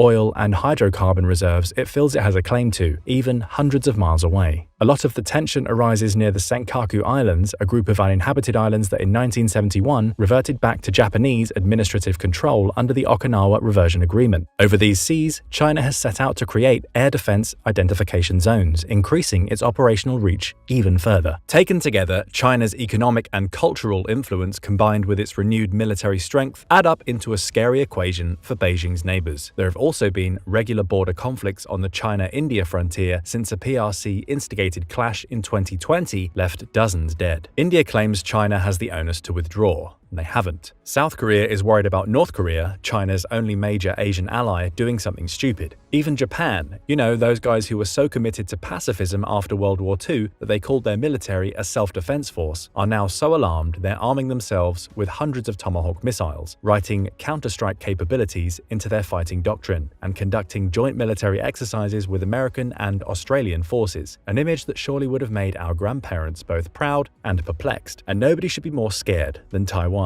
The small independent island nation will almost undoubtedly be ground zero in any World War III scenario with China. Here's why. China is bent on reuniting Taiwan with mainland China. The spat goes back to World War II, when nationalist rebels fled to the island and created a vibrant democratic society, one China refuses to acknowledge or respect. Ever since, China has wanted Taiwan back more than a prepubescent teen who accidentally traded their holographic first edition Charizard for a bag of potato chips. And this is a problem, since the United States has all but formally pledged to intervene and protect Taiwan in the event China decides to invade. And boy, has it probably thought about it. In August 2022, the China State Council produced a white paper whose table of contents made China's position on the issue explicitly clear. Chapter 1. Taiwan is part of China. This is an indisputable fact. Chapter 2. Resolute efforts of the CCP to realize China's complete reunification.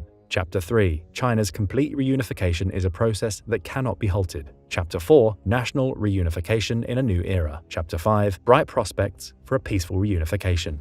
It's okay, you can tell us how you really feel, Beijing. We are one China, the paper alleges, and Taiwan is part of China. This is an indisputable fact supported by history and the law. Taiwan has never been a state. Its status as part of China is unalterable. The CPC is committed to the historic mission of resolving the Taiwan question and realizing China's complete reunification. So China is overwhelmingly focused on reunifying Taiwan. They say they won't use force. Where have we heard that before? Authoritarian leader claims he won't use force to reunify territory he believes is rightfully his. But hey, this type of tension has been brewing since the 1996 Taiwan Strait crisis, when the PRC had a showdown with an American carrier group after conducting a bunch of missile tests in the Taiwan Strait. The outcome of the Taiwan issue has real global bearings. Taiwan is the epicenter of the global semiconductor industry. What's a semiconductor, you say? Anything that has an electronic chip. Your phone, your computer, your wireless modem, your electronic toys, your average ballistic missile, medical instruments, televisions, cutting-edge satellites, they all rely on semiconductors for computing. It is a $556 billion industry, one that for better or for worse hinges on the whims of a Taiwan-China-US love triangle. You see, the US sells 46% of global semiconductors, but only manufactures 12% of them. China consumes the most, importing $378 billion worth and putting what it buys into 35% of the world's devices. And Taiwan, as you might expect, has 53% of the global semiconductor market share and produces 90% of the world's most advanced ones you might see in cars, smartphones, and military tech. That's a serious share of the market. Interdependence is a problem. The US is now trying to decouple itself from the Taipei-Beijing chip drama and become self-sufficient. But Taiwan's predominance on the global chip market is one reason Beijing literally cannot afford to let Taiwan continue to independently exist. It needs to set the terms of trade in the region, not Taiwan and other Western-facing nations. Otherwise, it will always be seen as a second-rate power. What does this all amount to? Well, this situation has produced the worst security crisis in the Taiwan Strait in 20 years. China means business. As Taiwan becomes more eager to carve out its independence from the mainland, China views its very sovereign existence as an existential threat. China worries about being hamstrung behind the first island chain, a series of nations that includes the Philippines, Borneo, Japan, and the Ryukyu Islands, that it fears can contain and limit its ability to project power beyond its shores. Taiwan is at the heart of this island chain, a cornerstone of Western power in the region, one that perpetually transmits dangerously subversive messages of Western-backed prosperity while it remains independent. With Taiwan under America's orbit, it is a thorn in Xi's side. With a reunified Taiwan, China gains the ability to break the first island chain and wield influence deep into the Pacific. Predictably, China is throwing caution to the wind regarding Taiwan's territorial sovereignty, violating Taiwan's Air Defense Identification Zone, ADIZ, and the median line dividing the Taiwan Strait, once considered as an invisible barrier between the two entities with frightful regularity. Between 1954 and 2020, there were only 4 Chinese violations of these internationally recognized demarcations. In 2020 alone, there were 380.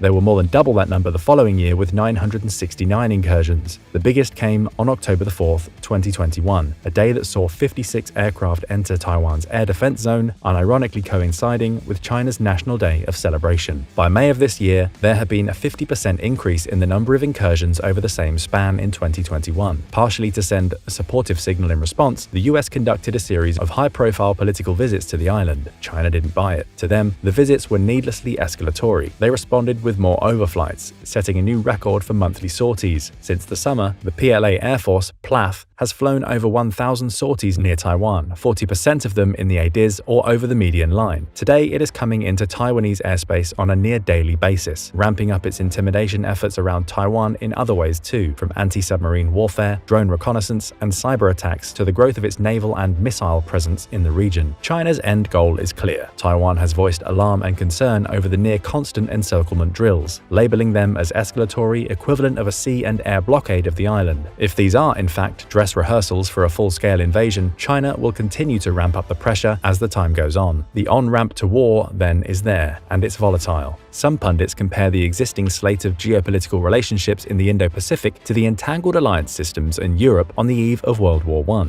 This is, at least, a line of reasoning. Hal Brands, a prominent political scientist at Johns Hopkins University, has espoused, comparing Japanese, Australian, Australian and American collaboration as a latter-day Triple Entente, the pre-World War coalition that sought to contain Imperial Germany in the Western Pacific. It didn't take much for the World War I powder keg to erupt in the Balkans, fueling a chain reaction that resulted in the First World War. If history is any guide, it won't take much to escalate a regional clash in the Indo-Pacific into a global war either. It is here in Asia's maritime heartland where all the ingredients of a global cataclysm are conspiring against the post-Cold War period of peace and stability in the Indo-Pacific. One analyst observed, "It's also here where the naked edge of China's hegemonic ambitions are on full display, with dire consequences for smaller neighbors and the broader liberal international order. Here lies the defining geopolitical dilemma of our times." Well put. So how are the major players gearing up to play their part? We've already talked about China, at least their geopolitical maneuvering. Militarily, they've been following the same path, modernizing at an impressive rate to add bite to their bark as they pursue their strategy of recasting the global governance system in its own image. Its to-do list has, so far, taken a page right out of America's playbook. China has adopted the model that made America powerful, first building a moderately prosperous society in all respects, then using that as a foundation to build a truly competitive, world-class military. The fusion of civil-military power is deliberate. Industrial developments in quantum computing, AI, robotics, and biotechnology not only help China become competitive in the civilian sphere, these technologies can be appropriated to help the Chinese network their military forces. And make no mistake, this is something it is eagerly doing. To create a state-of-the-art air force, it has set a goal to fully network its combined and joint chains of command by 2027. Advancing dual-use technologies, ones that can benefit civilian and military infrastructure alike, will enable rapid information exchange between its army, navy, air, rocket, and yes, even space forces. Easily setting the Chinese military apart from anything America's nearest peer, the Russians have been able to achieve in Ukraine if they succeed. For a while now, the CCP has portrayed a West in relative decline. This narrative fuels Beijing's hopes it can supplant the United States as the preeminent global superpower. And to be fair, things in the United States haven't been all that peachy over the past decade or so. Race riots, populism, rampant misinformation and fake news, capital uprisings, COVID, political polarization, mistrust, and fear have exposed internal fractures and brought American democracy to its weakest point in generations. But America has been gearing up for its marathon clash against China for years now, in the hopes that if things did spill over into a full-scale war, it would be ready. American leaders, regardless of political party, are now mostly unified on this. They know the coming struggle will be ideological and cultural as much as it will be an in-and-out technological, economic, and military competition. Still, it wasn't really until 2018 that the United States officially changed its strategic posture to address China's rise. At the tail end of two fruitless decades in the Middle East, its national strategy shifted to recognize China, not terrorists or Russia, as the main peer adversary. This year, the Biden administration updated its national security strategy but did not depart from the rhetoric or strategic competition that pervaded earlier iterations. American strategy emphasizes this as the decisive decade, to get ahead and win the competition for the 21st century. Some people criticize American strategy for reviving antiquated Cold War mentalities, painting over Soviet tropes with Chinese skins in another zero-sum adversarial competition that could needlessly escalate into war. Vastly different political systems aside, there are more similarities than differences between China and the United States than there were between the US and the Soviet Union, especially in the realm of economics. The two competing powers are not mutually exclusive, but disagreements and mistrust are common enough destabilizers that many fear the status quo can't be maintained for long. China is aware that it still cannot compete with the United States in many areas. The United States Navy, for instance, though technically smaller than the Chinese Navy, continues to patrol strategic waterways in the Indo-Pacific, ensuring vital sea lanes remain open for free and flourishing international trade. American carrier groups have bases throughout the first island chain. American submarines and aircraft tend to be more robust, possessing longer range and better stealth technology than their Chinese counterparts. Chinese jet engines are not as advanced as American ones. Its military suffers quality control issues with its imbalanced admixture of antiquated and modern military systems and vehicles. Its logistics and transport capabilities lag far behind their globe-trotting American adversary. And above all, the Chinese lack concrete fighting experience, having fought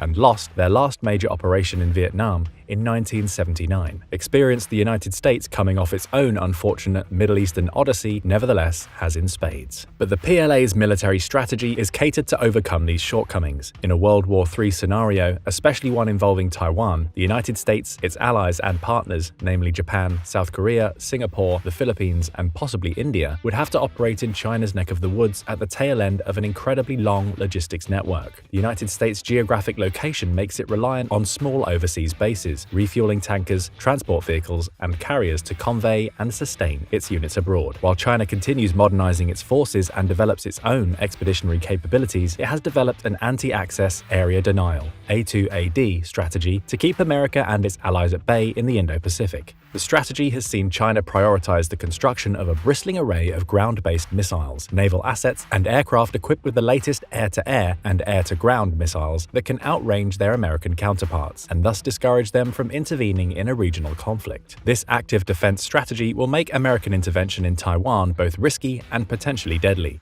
Is all of this really leading to a future world war? Most security experts will be the first to tell you that the war against China is anything but inevitable. If both powers can learn to manage their competitive relationship, they can peacefully coexist despite their adversarial posture. But wars can ignite from inauspicious sources. As Peter Warren Singer, a strategist and senior fellow at a think tank called New America and award-winning author, has written, in the coming decades, a war might ignite accidentally, such as by two opposing warships trading paint near a reef not even marked on a nautical chart, or it could slow burn and erupt as a reordering of the global system in the late 2020s, a period at which China's military buildup is on pace to match the US. Singer has spent a lot of time thinking about the type of war we might expect in the Pacific. The war, he argues, will be a multi-domain conflict, meaning it will transpire in the traditional domains of air, sea, and land, as well as futuristic domains like space, the lifeblood of modern military communications, and cyber, where digital military systems and civilian infrastructure may be prone to attack. The United States has not waged a multi-domain war against a peer adversary since 1945, and so many of the lessons it learned in Iraq and Afghanistan may not be as relevant to a war with China. Likewise, America's traditional approach to wars has been to overmatch its enemies, relying on military technology at least one generation ahead to produce qualitative advantages on the battlefield. US forces can't count on overmatch in the future, Singer argues, since much of America's intellectual property has been stolen outright by Chinese spies, while its R&D has been accelerating its experimentation with space, drone, hypersonic, and cyber technologies. Still, experimentation is not the same as full-scale acquisition and implementation. China's two biggest vulnerabilities are historically significant, that it is reliant on imported semiconductors and microchips, things it cannot produce itself, and second, that it is heavily reliant on imported oil. The situation is not unlike Japan's in the early 20th century, a rapidly modernizing imperial power with a plucky navy totally reliant on oil imports to sustain itself. As it started to expand into China and the Pacific, seeking access to raw resources, the United States embarked the export of oil and other military goods. Pearl Harbor, the start of the last war for the United States fought in the Pacific, came in part because Japanese leaders viewed the war with the United States as inevitable. It needed an independent oil supply, something it would seek in the oil-rich Dutch East Indies, and it knew if it attacked, the US would come knocking, so it needed to prevent its own geopolitical encirclement by striking a knockout blow on the American fleet, then stationed at Pearl Harbor. It had a narrow window, given its limited oil reserves at home,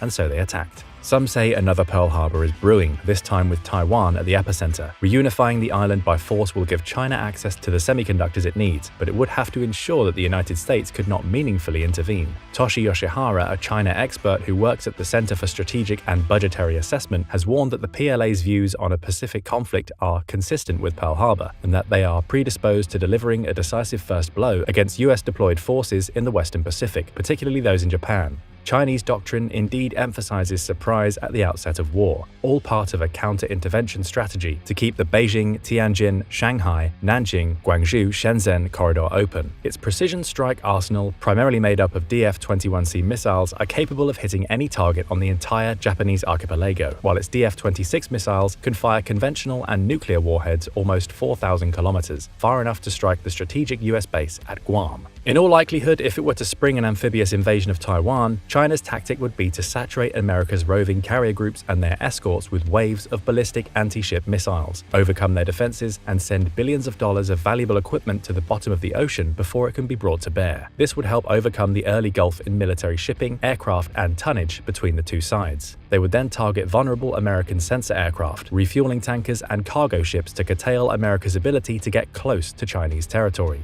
The United States has far more battle force missiles than the Chinese, meaning the total number of missiles capable of being fired in combat before resupply. But the Chinese do have enough to saturate and destroy 3 American carrier groups simultaneously, potentially turning the American naval forces in the Pacific into a moot point before a war begins. There is even evidence that they have been practicing such preemptive strikes in the Gobi Desert in western China. Such a move might be good in the short term, but short-term tactical victories do not win wars. China would then have to contend with the galvanization of American morale, the mobilization of its entire economy for war, and the possibility of intervention from many of its regional and global partners, one of whom is Japan, the world's 3rd largest economy with a powerful navy of its own. If China went to war, it would be anything but subtle. For an operation that big in the 21st century, it's almost impossible to achieve the element of surprise. Observers would see a flurry of activity in China's eastern and southern theater commands opposite Taiwan for weeks and even months prior to invasion. Ports of embarkation, airfields, field hospitals, and mobile command posts buzzing, units deploying with oil and gas pipelines, transport ships loading, commercial ships looking to provoke and escalate. The forces far from Taiwan would be placed on high alert. National mobilization efforts would increase, and the military would begin commandeering civilian vessels, ferries, aircrafts, trucks, and trains. China would have to surge its production of ballistic long-range missiles and cruise missiles for a massive anti-air, anti-ship, air-to-air, and beach bombardment. It would need to achieve a degree of economic self-sufficiency in anticipation for the sanctions that would undoubtedly be implemented. It would be a lot like what we saw in Ukraine with Russian forces massing on the border, not unlike a classic game of Risk. You mass on your enemy's border, you claim you come in peace, you are only there to defend yourself, you claim. Meanwhile, battle plans are circulating, and you are one move away from starting World War III. What's next? Unlike the Japanese at Pearl Harbor, who failed to authorize a 3rd strike to neutralize the American carrier and submarine fleet, the Chinese would have to find a way to continually pressure the Americans in the Pacific to deter further intervention, making it so prohibitively costly its morale and will to assist Taiwan would crumble. An invasion of Taiwan would be tantamount to Germany's invasion of the Rhineland in 1936. Unless the West is willing to stand up and deter Chinese aggression from the start, an invasion could spark emergency rearmament programs, mass mobilization, and quickly escalate into a global war. Xi and the CCP are no fools, however. They know it would be a Rubicon moment if they were to invade Taiwan, something they could never walk back from. They will have been watching Putin's adventure in Ukraine with great interest, observing firsthand how aggressive regional land grabs can spiral into an out-and-out, no-holds-barred contest against deceptively capable nations with Western backing. They know if they act, they will immediately forfeit their national image abroad and become international pariahs. In the end, China will have to figure out what ultimate victory would look like, and if it will be worth the price of an all-out war. The ball is already in their court. Reunifying Taiwan by force is a massive obstacle. Overturning an entire global order is even harder by an order of magnitude. Could China do it? Is war really inevitable? Let us know in the comments, and don't forget to subscribe for more military analysis from military experts. If the nightmare scenario of World War III were to become reality, where would the hostilities break out? Could it come near the shores of the Baltic Sea, with Russia trying to regain some of its prestige in the region after an embarrassing performance in Ukraine? Could it be in the Middle East, with a renewed Iranian nuclear program? Or perhaps it could come from renewed hostilities on the Korean peninsula, which is still technically in a state of war. Or maybe China decides to risk everything on an invasion of Taiwan. These are all potential hotspots, but the likeliest one could be in the South China Sea, where China has expanded its military presence for a decade and alienated all of its neighbors in the region, who also claim these waters and their islands. Could World War III break out in the South China Sea? If so, why? Let's take a look at the importance of this region, the basis of China's territorial ambitions in it, and how likely a confrontation might actually be. The South China Sea, which stretches from the Strait of Malacca in the west to the Strait of Taiwan in the east, is a rich target for any would-be great power to exploit. It is abundant in resources. There are at least 11 billion barrels of oil and 190 trillion cubic feet of natural gas in these islands and waterways. The South China Sea is also home to some of the world's richest fisheries, providing about 15% of the world's total fishing potential. Rare earth metals such as yttrium which are so vital to the modern digital economy, can also be found in the South China Sea. In addition to its natural resources, the area is one of the most vital crossroads of world trade.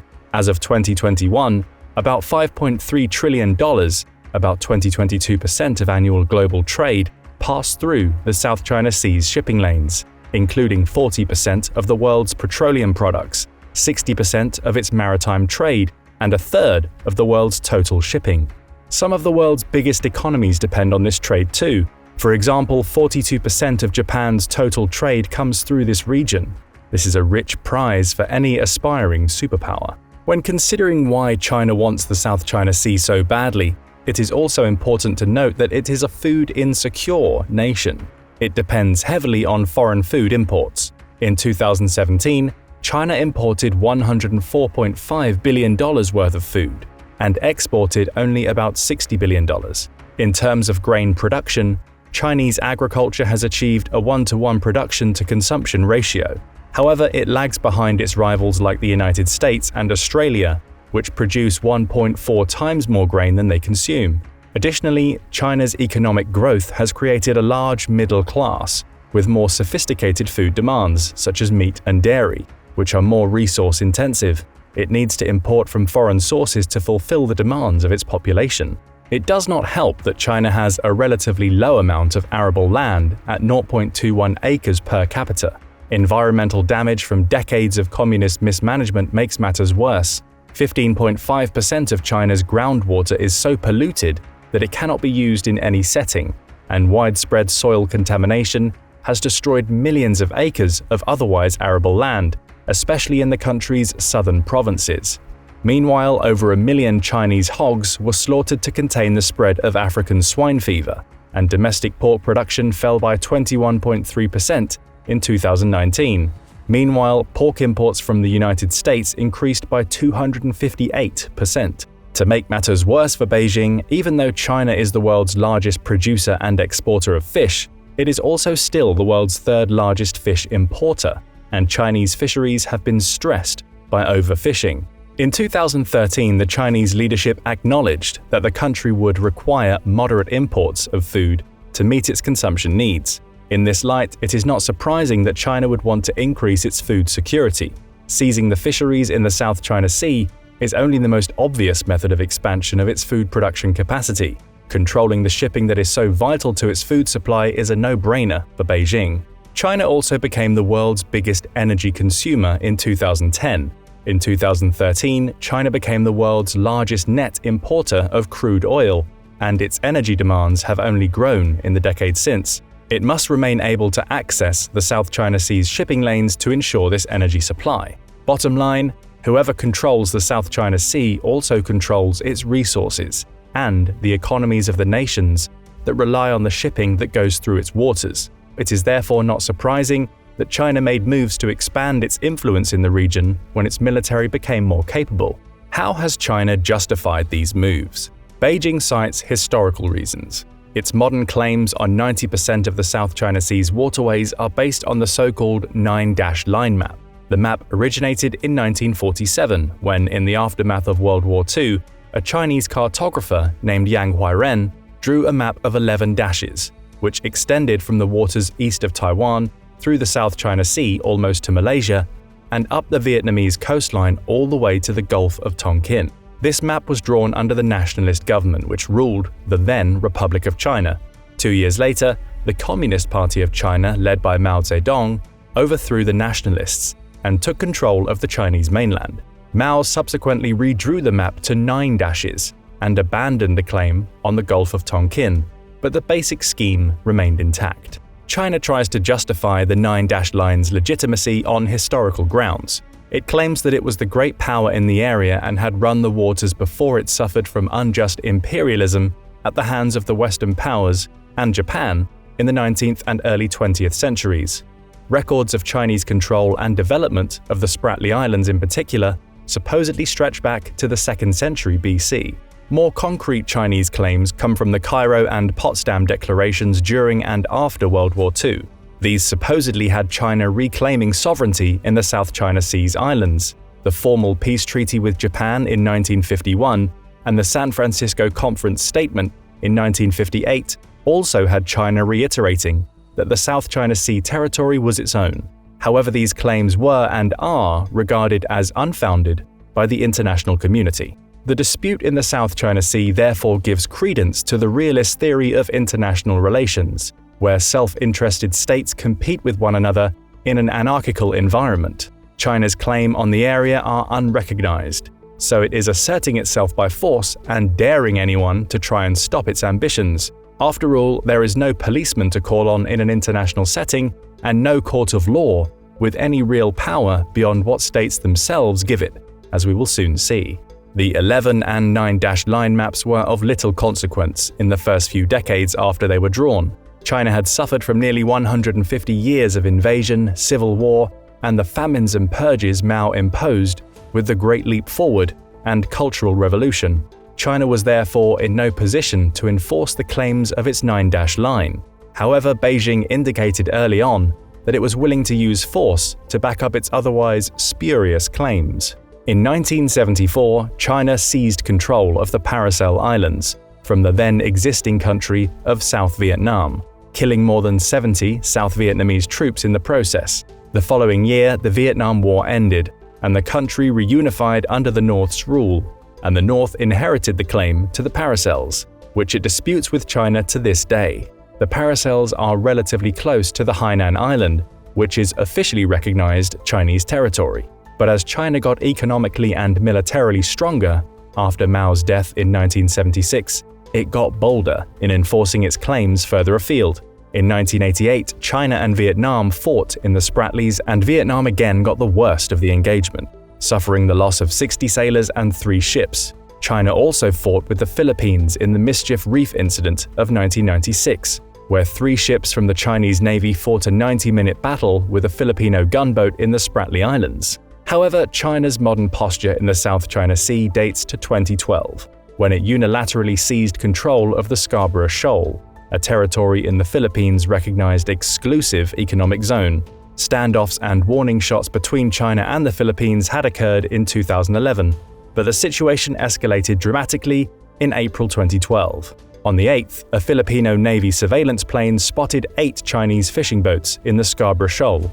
On the 11th, the Filipino Navy had a standoff with China's Navy. China eventually won this contest when, on July 18th, it blocked Filipino ships and fishing boats from entering the Scarborough Shoals lagoon. It has effectively administered the area ever since. The Philippines took China to the Permanent Court of Arbitration in The Hague in 2013, and in 2016, the court ruled in the former's favor, dismissing any claim that China had over the territory in the South China Sea and invalidating the 9-dash line entirely. Did this stop China from advancing its claims in the area?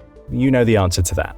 Beijing's attitude was that the court made its ruling, good luck in enforcing it. China not only disregarded the international court's ruling, but it accelerated its plans to dominate the South China Sea.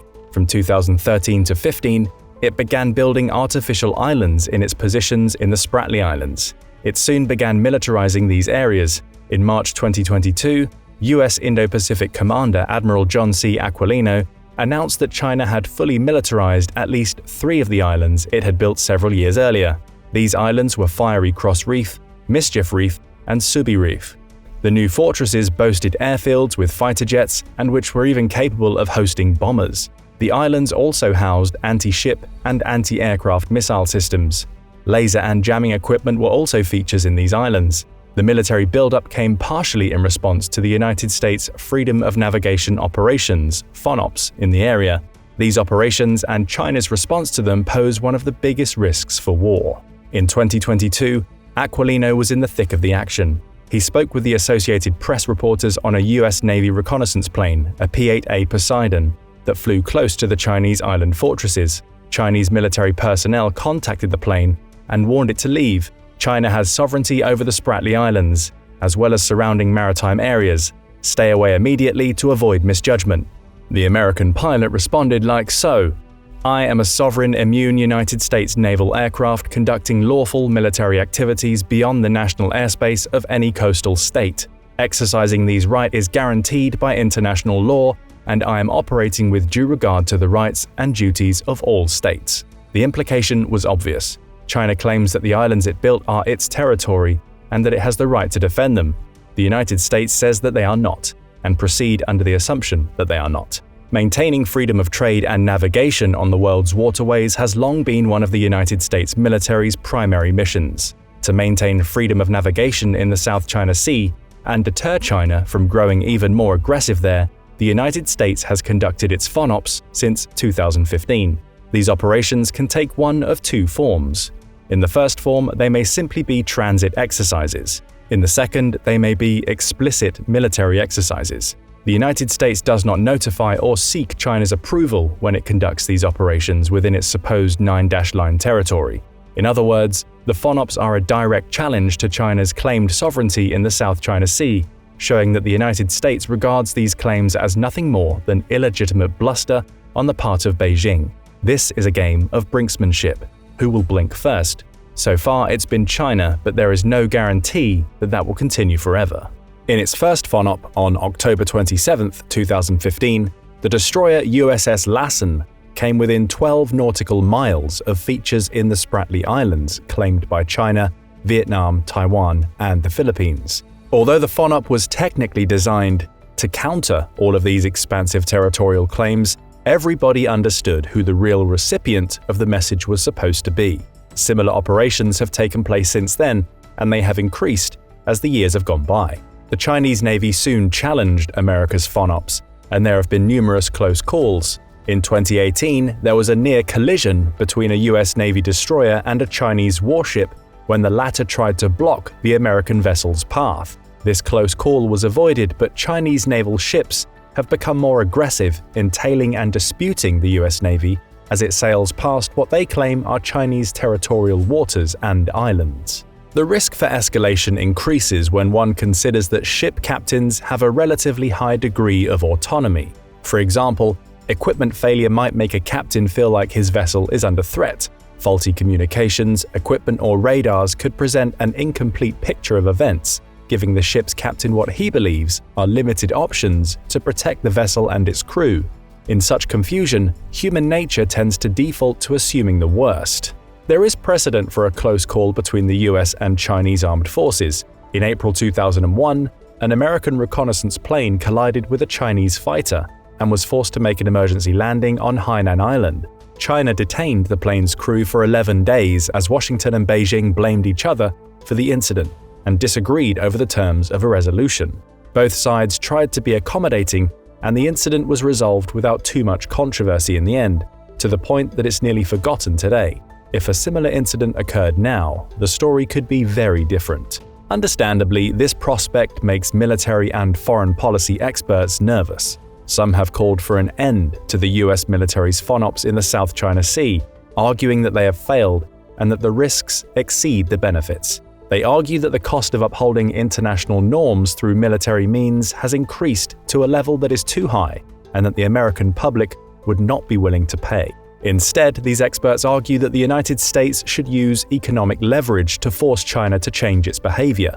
There is recent precedent for this. In 2020, the United States Commerce Department sanctioned 24 Chinese companies for their behavior in the South China Sea, prohibiting the sale of certain exported goods. The State Department joined in the effort and announced that individuals in those companies would also be prohibited from obtaining visas to enter the United States. However, there are severe limits to this approach. Most of the companies in question did not source any of their materials from the United States, and the visa restrictions are altogether toothless. It's hard to conclude that completely ceding the military realm in the South China Sea to China's much less capable neighbors will encourage Beijing to alter its expansionist policy in the region. To add to these diplomatic and military tensions, there are also matters of national and cultural pride among the South China Sea's disputants. The 9-line has become a matter of national pride among the Chinese public over the last decade. To them, it is a sign that the period of humiliation, poverty, and revolution are over, and that China is at last retaking its rightful place at the hegemon of Asia. For China's neighbors, the issue is similarly sensitive. In the summer of 2023, Vietnam banned Barbie from its movie theaters over a scene with a map in the background that supposedly depicted China's 9-line. Vietnam and the Philippines banned the movie Uncharted in 2022 for the same reason. Vietnam, the Philippines, and Malaysia banned the 2019 movie Abominable, again for the same reason. For these countries, which also claim the South China Sea but do not have the military means to back up their assertions, sensitivity about their disadvantage is naturally elevated. With national pride on the line, there are additional emotional stakes in the South China Sea conflict. The United States, which is approaching the dispute from strategic and economic perspectives, will need to take such cultural considerations into account as it makes its policy there to counter China's hegemonic ambitions. The United States is keen to make alliances with other countries in the area to prevent China from taking control of the South China Sea's shipping lanes. This strategy began with the reinvigoration of the quadrilateral security dialogue during the Trump years. The United States and its Quad partners, Australia, Japan, and India, committed to maintaining a free and open Indo-Pacific. China has repeatedly protested the Quad and considers it a threat. Meanwhile, the United States has renewed its long-standing military ties with the Philippines and is building new army, air, and naval bases in that country. This is bad news for China, which was hoping to court the Philippines into its orbit. Despite the bitter South China Sea dispute, Rodrigo Duterte, who was president of the Philippines from 2016 to 22, maintained a friendlier policy toward China, in hopes of making his country less dependent on the United States. His successor, Ferdinand Marcos Jr., has reversed this policy and allowed the US military a greater presence in the Philippines. The United States has also been steadily improving its bilateral relations with Vietnam. Although there are no formal military ties between the two countries yet, that could change in the future as China continues to get more aggressive with its claims in the area. The United States has not taken the side of the Philippines, Taiwan, Malaysia, Vietnam, or any other power in the area with excessive maritime claims. Indeed, it does not support any of these and seeks to maintain freedom of navigation in the area. However, none of these countries have the ability to shut such navigation down. China does, and containing its ambitions in the South China Sea is the common interest that they all share. In possibly the most famous part of his History of the Peloponnesian War, the Melian Dialogue, the Athenians told the city of Melos that they had two choices: submit or suffer the consequences. In contrast to the Melians' talk about what would amount to international law today, the Athenians responded only that they had an interest in Melos and would be acting accordingly. The strong do what they can, and the weak suffer what they must. We have seen this ancient dynamic in play in the South China Sea, with China acting in a similar manner, with China unlikely to change its behavior anytime soon, and with the economic, geostrategic, and cultural stakes involved, it's far from a stretch to think that war could break out in this region. Perhaps an American FONOP goes very wrong, or perhaps China uses its bases in the region to launch a much greater offensive in disputed territories. However it happens, the consequences would be catastrophic, and an accident here is much more likely than an accident over Taiwan. But what do you think about the South China Sea dispute? Is it the place where World War III is likeliest to break out? Is there a way to resolve the matter peacefully? Don't forget to let us know in the comments. Hit the like button and subscribe for more military analysis from military experts. These days, Xi Jinping and Putin seem to be nothing short of BFFs, but the reality of the relationship between China and Russia is far more dramatic and complex. After decades of dispute over borders and the proper role of communism in society, China and post-Soviet Russia have now forged the closest relationship in their history. The two countries often participate in military drills, share sensitive technology, and have agreed to work together to undermine the US dollar as the world's reserve currency, and have even flirted with plans to build a joint moon base. Chinese purchases of Russian energy have been critical for the latter's economic survival in the wake of international sanctions following its invasion of Ukraine. But Russia's lack of success in its war has also revealed some of the weaknesses in this strategic partnership that is supposedly without limit. China has not given Russia direct military aid, something that the Kremlin has badly wanted. It is willing to give Russia certain parts that it needs for weapons, but will currently not go beyond that. This decision by Xi Jinping is ostensibly to avoid damaging China's already slowing economy with international sanctions that would follow such a move. But what if there was a more cynical principle involved too?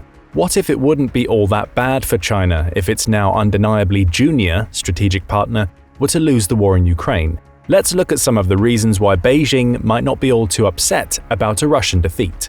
China and Russia have a shared interest in undermining the post-Cold War international order led by the United States. However, beyond this, there are some tensions within the strategic partnership.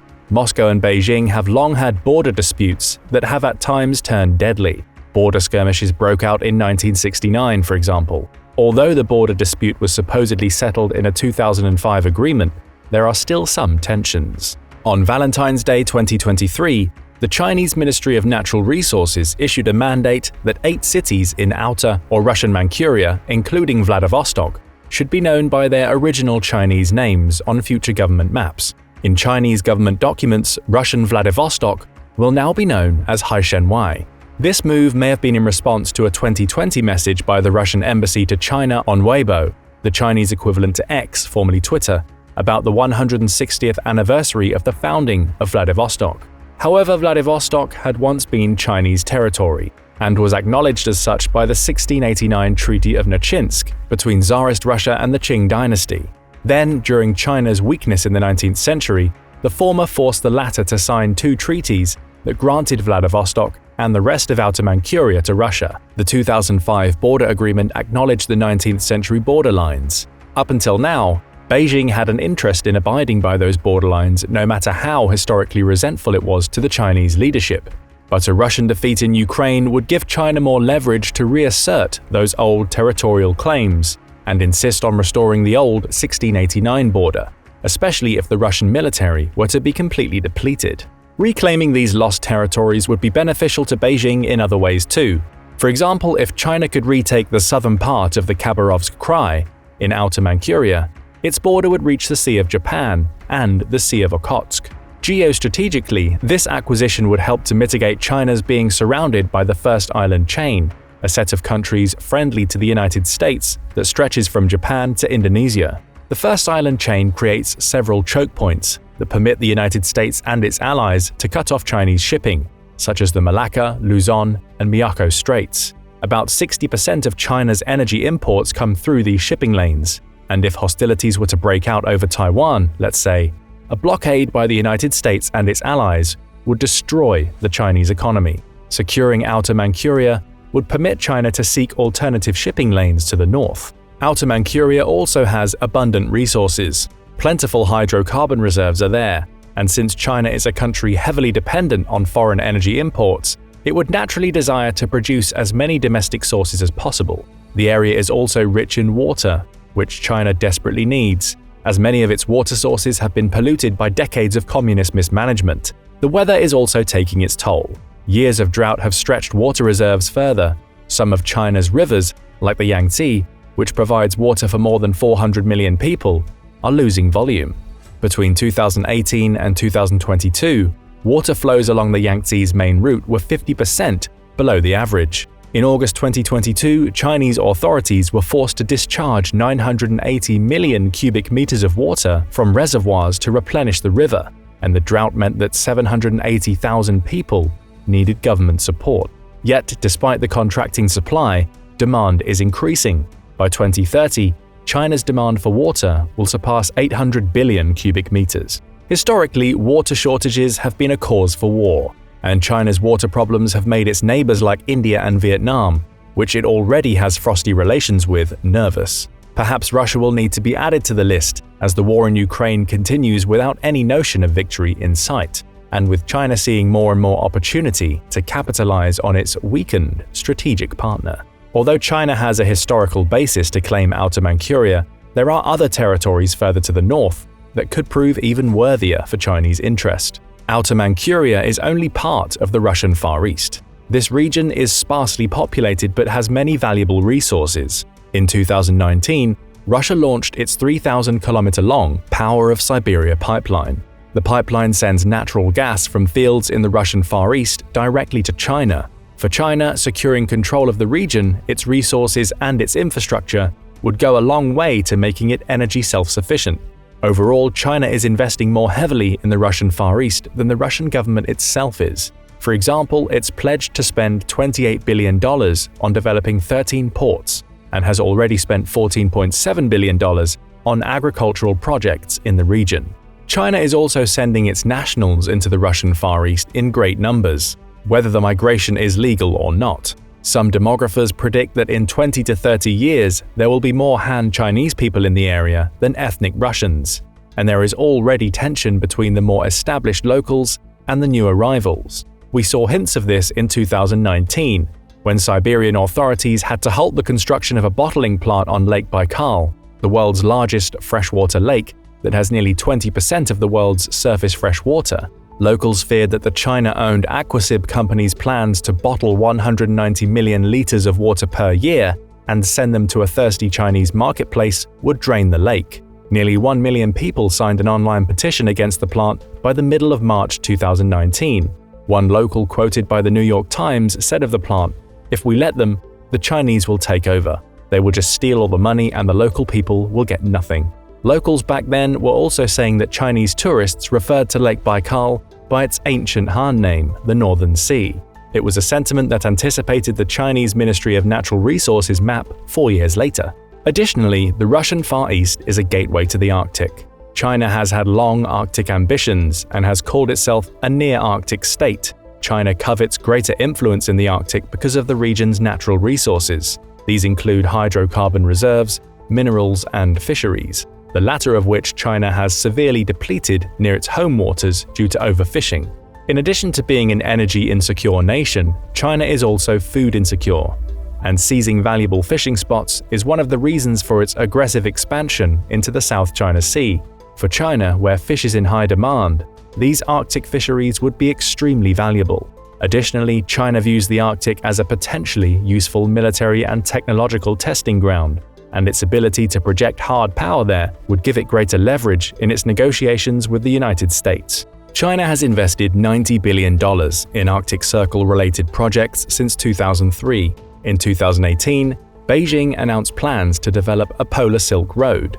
Its investments, via state-owned entities and other companies with close ties to the Chinese government, include a 12.5% stake in the $1.4 billion Kvanefjeld uranium project in Greenland, a 60% stake in Dreki and Gomur, which are two potential oil and gas shelves in Iceland, a biodiesel plant in Finland, and a 20% stake in the Novatek natural gas project in Russia's Yamal Peninsula. China also attempted to invest in a gold mine in Canada, but Ottawa blocked the move over security concerns.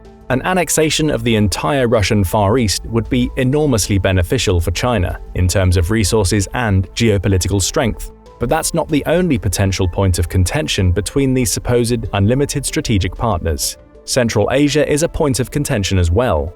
This region is comprised of former Soviet states, Kazakhstan, Kyrgyzstan, Tajikistan, Turkmenistan, and Uzbekistan.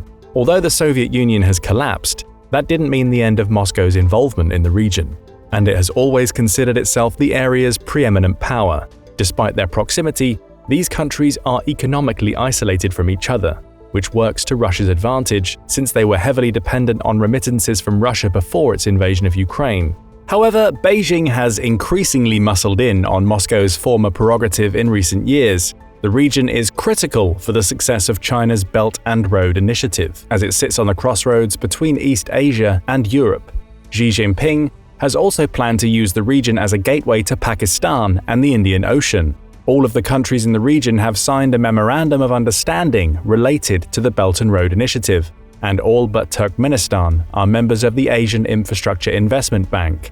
China has invested over $1 trillion in its BRI over the last 10 years. The sum could reach up to $8 trillion by the time it's all done. In 2018, China signed contracts worth a cumulative total of $304.9 billion with the Central Asian countries. For China, bringing the backwater Central Asian region out of its isolation is part of its geostrategic competition with the United States. It wants to see a world where more people travel across the Eurasian landmass via its BRI infrastructure projects, like rail lines. In turn, it wants to reduce the amount of people that fly across the Atlantic to the United States. Its moves in Central Asia are meant to help reorient the center of world commerce. Aside from its geostrategic importance to China, the Central Asian countries host an abundance of natural resources. For example, Kazakhstan has an estimated 30 billion barrels of oil. Turkmenistan, meanwhile, has large natural gas reserves, amounting to the world's fifth biggest. China sees this area as important in mitigating its energy disadvantages. For example, Turkmenistan is already China's second-largest supplier of natural gas as of 2021, a convenient arrangement since this route goes overland directly to Chinese territory. More energy coming from Central Asia would lessen the need for it to import its oil and natural gas through the contested waters and choke points of the First Island chain. A greater Chinese presence in the Central Asian energy market would also give it more leverage in its negotiations with the European Union, which has long sought to deepen ties in the region to counteract its dependence on Russian oil and natural gas. Central Asia also has vast mineral resources. Tajikistan is one of the world's largest silver deposits in Koni-Mansour. Tajikistan is also rich in gold, as is Kyrgyzstan. Central Asia boasts large deposits of rare earth elements too. These 17 materials, like erbium and thulium, are vital for the modern digital economy. Everything from wind turbines to household appliances use them. Studies from the World Bank and other organizations suggest that demand for rare earth elements will increase between 2 and 8 times over the coming decades. China currently controls between 50 and 60% of the mining supply, and about 90% of the intermediate processing stage of these elements. Even so, internal demand in China has outstripped supply as of March 2022. Central Asia is a means to secure that supply for the greater demand. Despite its prevalence of rare earth elements, this industry is relatively underdeveloped in Central Asia, and the region continues to depend heavily on its energy sector. Greater Chinese investment in the region with the aim of diversifying the economies of the Central Asian region would give Beijing even more of a voice there. There is another problem for Russia, as China has much more to offer the Central Asian countries economically than their supposed benefactor. This was true before the sanctions over the invasion of Ukraine and is even truer today. China already invests more in the region than Russia does, with plans to invest further. Up until now, Russia has been able to live with China's activities in Central Asia because it's been more interested in security matters than in economic ones. The two countries have also cooperated on security matters. For example, following the Taliban's regaining of power in Afghanistan in 2021, Russia and China initiated a close bilateral dialogue to monitor the situation and conduct joint counterterrorism exercises. Containing the Taliban to Afghanistan's borders is an item of high priority for both Moscow and Beijing. Experts are divided as to whether this power-sharing arrangement in Central Asia is coincidental or down to an informal policy understanding between the two big guys in the region. However, China's security plays in Central Asia are growing too. In October 2021, China took full control of a military base near Tajikistan's border with Afghanistan. The base is also near China's small border of less than 100 kilometers with Afghanistan at the Wakhan corridor. The base is manned not by China's People's Liberation Army, but rather its People's Armed Police Force. This is the same unit responsible for internal security in its western Xinjiang province, where according to many international governments like the United States and United Kingdom, China is perpetrating a genocide on its Uyghur Muslim minority. Meanwhile, officials in Tajikistan have announced that China will build another base, to the tune of $10 million, in the eastern Gorno-Badakhshan Autonomous Province near the Pamir Mountains. Chinese troops were not to be stationed there, but that could change. China has long feared Islamic terrorism and separatism in Xinjiang, sometimes irrationally. Its security interest in Central Asia is an extension of Beijing's desire to keep these forces under control. With the region becoming more economically dependent on China, Beijing's future terms could include more of a military presence there. This would especially be the case if Russia, the traditional security guarantor in Central Asia, sees its military slowly and steadily bled white in Ukraine. China's aid to Russia in the war seems designed to make Moscow increasingly dependent on Beijing.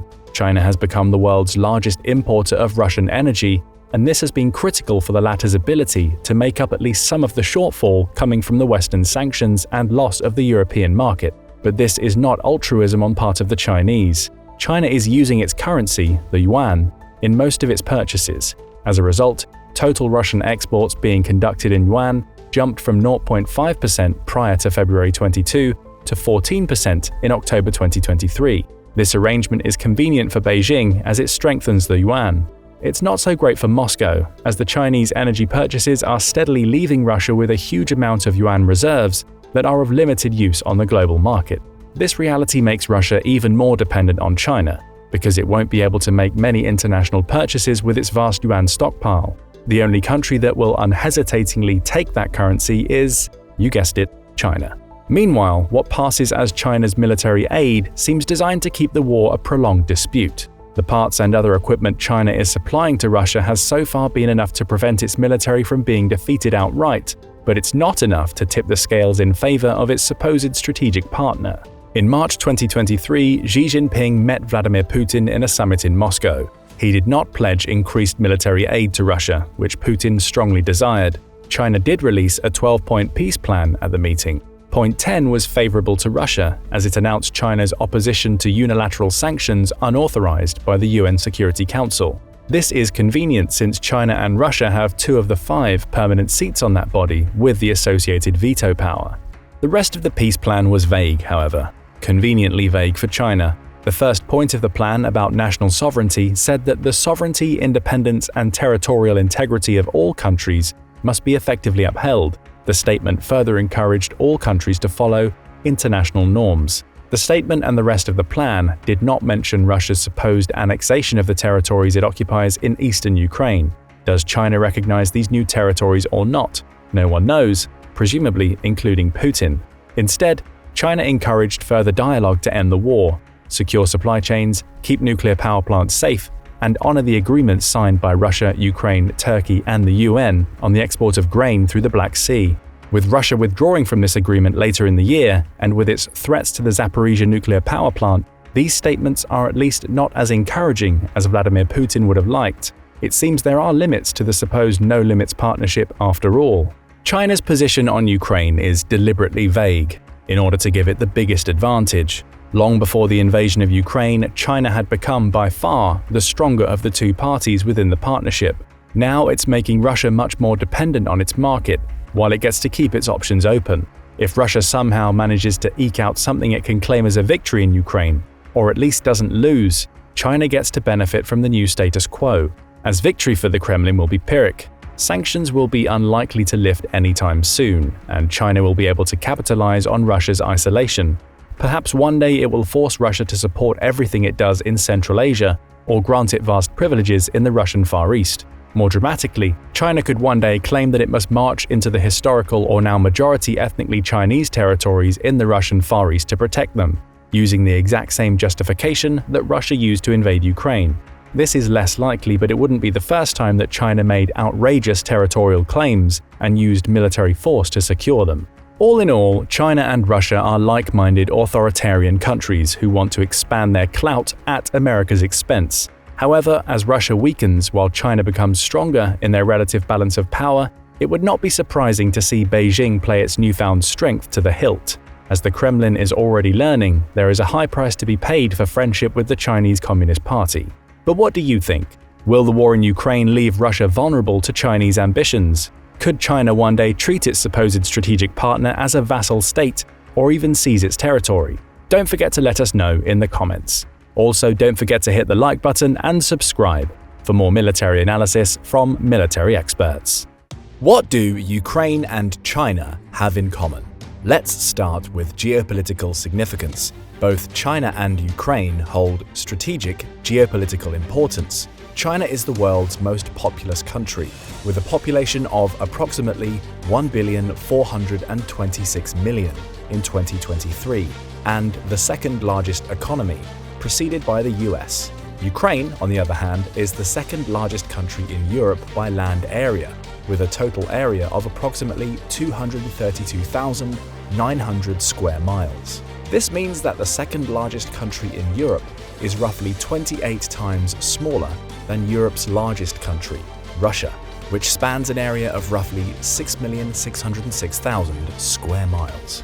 Then there's the fact that both China and Ukraine are connected through China's Belt and Road Initiative, or BRI, making Ukraine an important transit country for the BRI's land-based routes, and thus linking China with Europe. However, lately, a new and deeply disturbing commonality has arisen between both countries: Putin's war on Ukraine. And as bad as it's been for Ukraine itself, it has also been downright disastrous for China. But why? In what way? Let's find out. In today's world, it pays to have friends in high places. Fortunately for the Western world, and especially Ukraine, Russia has virtually none of them. China, however, is among the few. The two neighbor nations are strategic partners, linked economically by $190 billion of annual trade, and politically by virtue of their authoritarian, like-minded leaders. Over the past decades, the two countries have forged closer bilateral ties. Both sides, moreover, view the United States as a hostile actor bent on containing their territorial and cultural ambitions. On the surface, they're like two geopolitical peas in a pod. But all is not as rosy as it seems. Once aspirational partners of Western democracies content, even keen to assimilate these two Eurasian powers into their economic, cultural, and political spheres, Putin's invasion of Ukraine has changed everything. Russia's once vaunted military has, in many circles, become a laughingstock, and this has reflected poorly on China, whose own extraterritorial designs on its neighbors are well known throughout the world.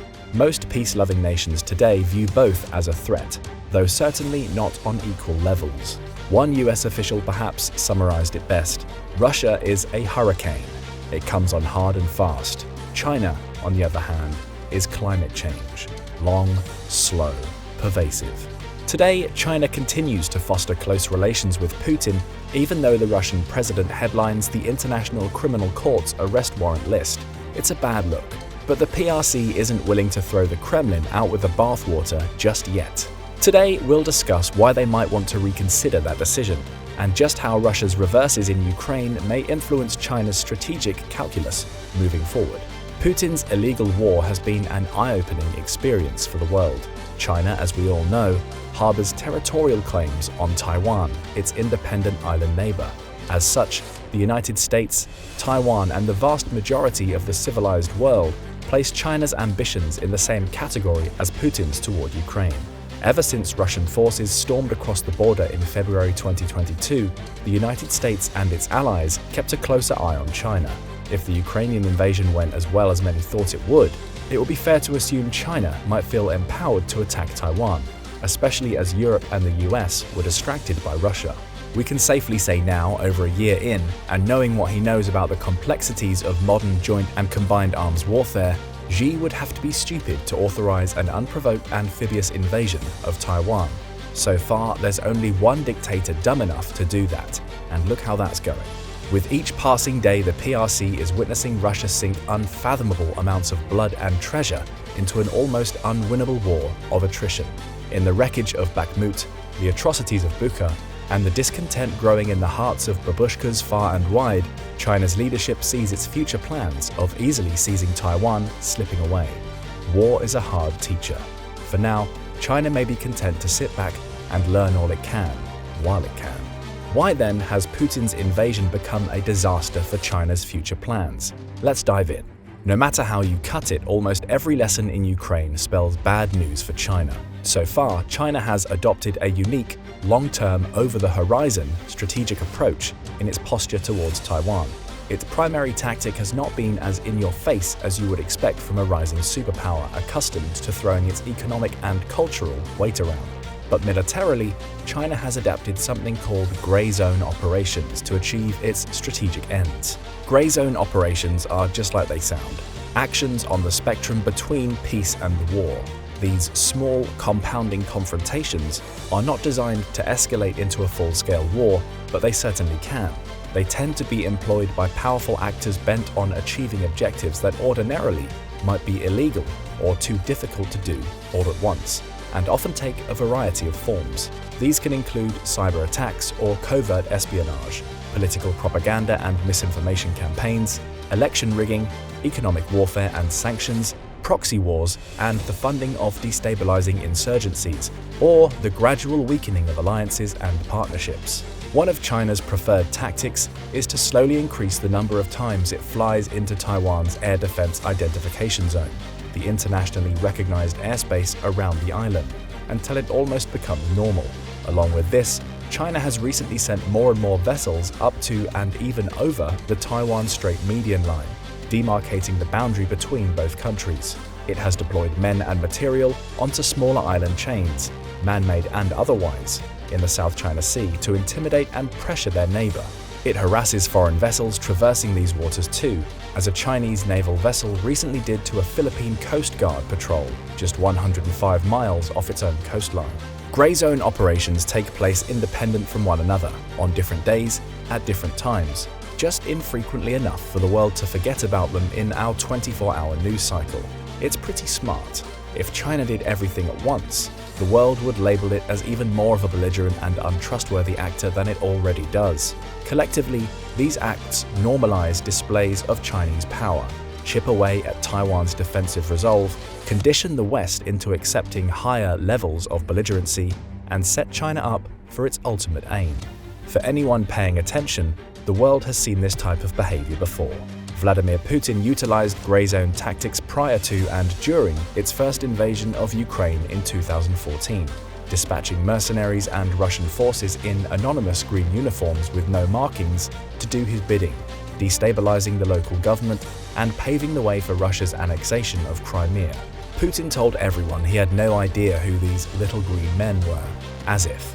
Their disguise as local pro-Russian separatists enabled Putin to claim plausible deniability for their involvement, giving him the ability to achieve his geopolitical aim without officially escalating the crisis into an unwinnable war. That didn't last long. Despite the Kremlin's reliance on grey zone operations, it ultimately could not get everything it wanted without a bigger, pre-planned invasion. And here, China will have certainly taken note. Before 2022, the West could only respond to what seemed a measured, limited invasion with measured, limited sanctions. China can and does expect the same when it pulls similar stunts in the South China Sea. The United States, as yet, hasn't been able to do much to challenge China's construction of artificial islands or its repeated violation of Taiwanese airspace, since it is short of a pronounced, conventional invasion.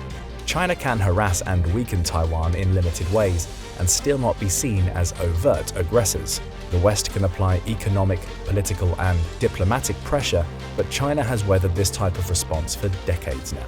Russia's switch from grey zone tactics to full-blown warfare has given China insight into the West's response, and it probably doesn't like what it has seen. The world rallied behind Ukraine, pouring billions of dollars worth of arms and aid into the fight. Its alliances grew stronger, its commitment to defending vulnerable nations, even indirectly, more firm. China now knows what it can expect in a similar Taiwan contingency. If they had plans to invade in the near future, they have probably shelved them for now, and rightly so. Just another reason why Putin's war has not only benefited the West, but also deterred China in the East. There are other lessons to be taken from Russia's invasion. Chief among them, China has learned that size isn't everything. China's military is excellent on paper. It has 2 million active soldiers, 500,000 more than the US. It recently launched its third aircraft carrier, which, compared to anyone besides the US, is a decent number, and now boasts the largest navy in the world by pure numbers. Its defense budget is surpassed only by the US. It has some of the world's best air-to-air hypersonic missiles and attack drones. But China sees that Russia too once boasted similar stats. From Ukraine, China has learned that material and numerical superiority doesn't automatically translate to victory. If it wants to successfully invade Taiwan, it will need far, far more. Russia had by far the more achievable territorial ambitions when it invaded Ukraine compared to China's designs on Taiwan. It had amassed so many tanks and mechanized infantry on Ukraine's border, it was easy to assume, and most did, that Kyiv would quickly capitulate. The countries are right next to each other. Russia had excellent railway access into the country.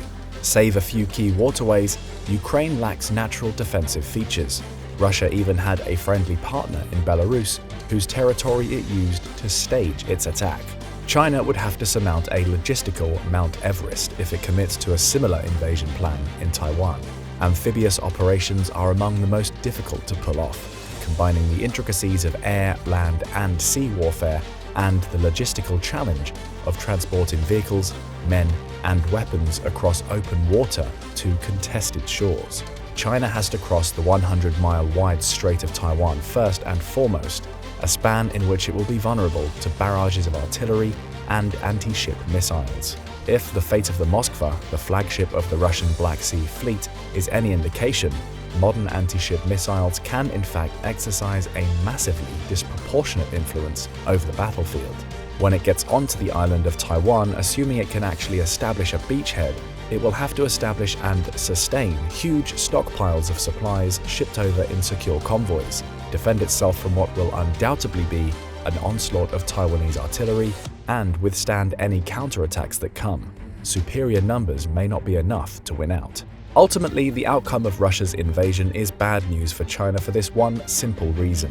You cannot intimidate your way to victory in war, especially when the enemy you fight has the moral high ground. Resistance will be fierce and pronounced. Taiwan will not give up simply because China outnumbers them. China has learned other lessons from Ukraine, among them the importance of training in the outcome of military engagements. Just as material superiority won't automatically translate to victory, armies will always struggle to overcome deficiencies in training.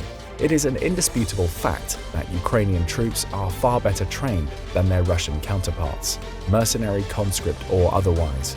Most of Russia's most experienced, best-trained troops, commanders and non-commissioned officers are now dead, and Putin's repeated mobilization efforts have starkly revealed the deficiencies in Russian military training, whether the alarming lack of weapons, vehicles, and live ammunition to train on, unsuitable training sites, poor leadership, a chronic lack of technological enablers, or concern for the general well-being and training up of cohesive collective units. On the other hand, Ukraine has integrated a vast spectrum of foreign munitions, weapons, drones, and technology, eschewing older Soviet models and tactics for more effective Western ones. And that, in tandem with the intelligence they receive on a daily basis, has helped deliver several stunning victories. But while we often talk about the technology behind Ukraine's success, it's certainly no silver bullet. Western weapons are hard to maintain, at least in Ukraine, being both subject to breakdown and difficult to replace when stocks run low.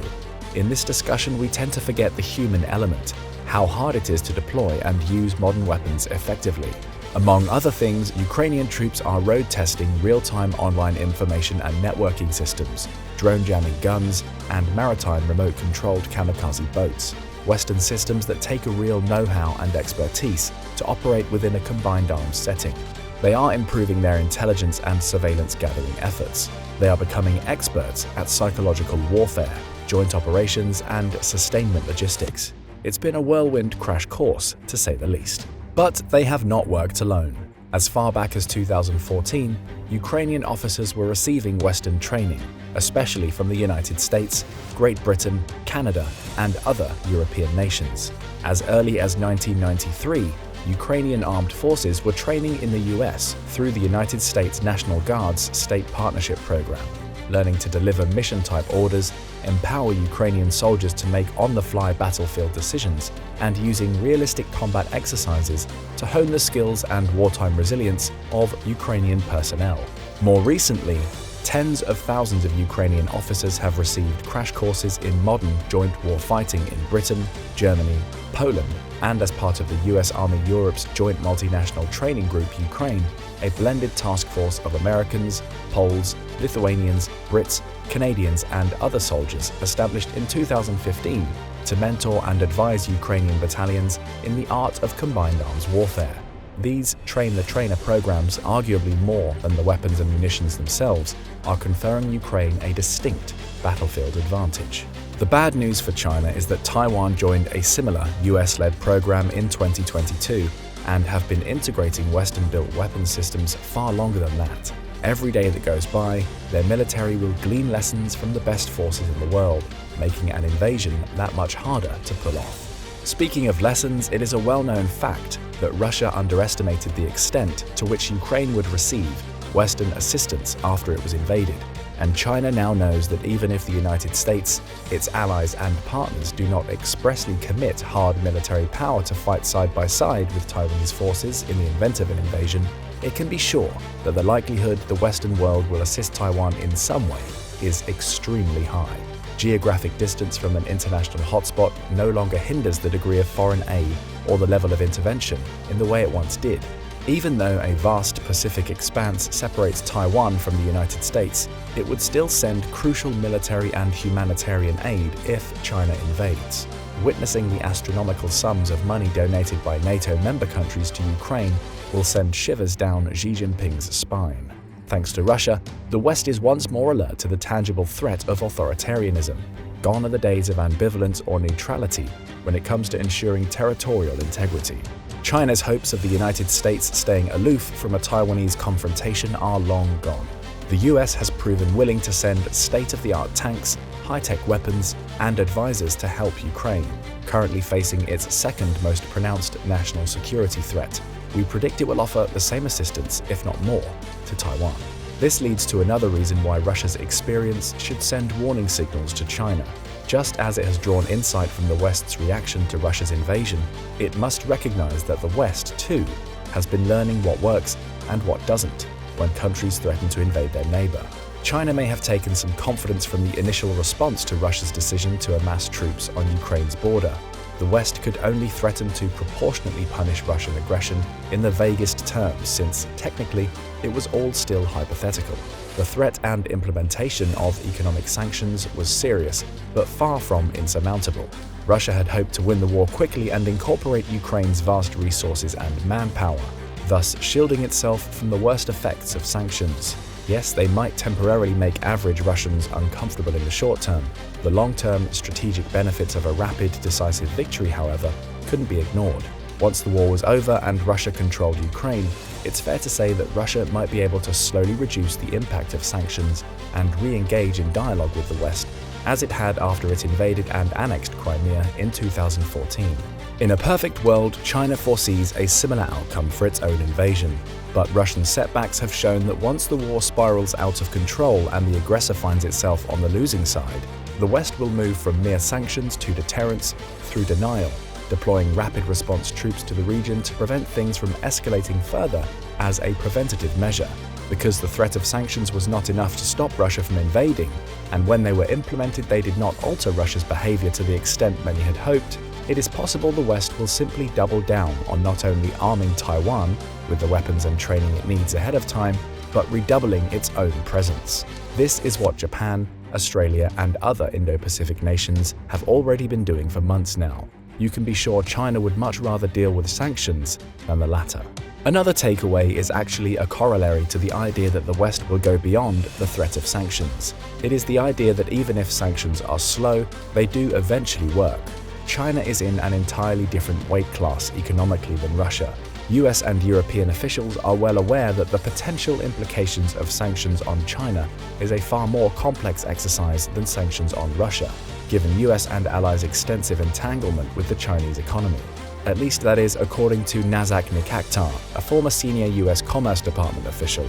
China has the world's second largest economy and a massive global supply chain. The war would not only harm them, but the West, which relies on China for countless goods, from shoes to surfboards and cell phones to computers. But if the West is able to target specific corners of China's economy, for example its reliance on foreign-made microchips and telecommunications equipment, it could limit its ability to pursue a long-term military operation. This is what is happening to Russia, who can barely get the specialized parts and resources it needs to maintain its aging arsenal of tanks, missiles, and other weapons. It took close to a year for Western sanctions to show results, but it is happening. It has forced Russian leadership to look to Iran, North Korea, and even China for relief. It certainly makes Chinese leaders wonder if invading Taiwan would be worth the disastrous economic consequences if it were suddenly shut off from Western goods and resources, or sell its own wares in foreign markets, the bread and butter upon which it has built itself into a regional superpower. Any invasion is likely to cement sanctions in place for years, and China now has every indication that the West would be willing to sustain these for the long haul, even if it adversely affected their own economies. The invasion of Ukraine was a wake-up call to the US and the rest of NATO. For 30 years, it felt confident that the threat of authoritarianism and conventional peer aggression were relics of the past.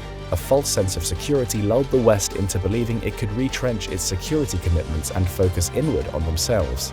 In the years leading up to the war in Ukraine, there were serious, high-level discussions regarding the United States' forward presence in Europe and how far it should go to underwrite European security. It has the most powerful military on Earth. It is the backbone of NATO. If the US had to fight alone, it could certainly defeat any other country in an equal fight. But Putin's invasion reminded American policymakers how valuable multinational security collaboration can be. It highlighted the pitfalls of drawing red lines in the sand and not being willing to back them up. Now, the US and its allies are clearer about how active they will be in supporting their allies and partners. Unfortunately for China, Taiwan is one such place, and it has Putin to thank for the reaffirmation of American political, economic, and military support for the island. Had Putin never invaded, it's fair to assume that the United States may have drifted into ambivalence. With each presidential term, costs of projecting preventative power into the Pacific would continue to mount, causing debate over whether it was all worth it. Who knows, over time the US may have actually withdrawn many of its forces and shuttered its overseas bases, opening a window for China's grey zone operations to come to full effect.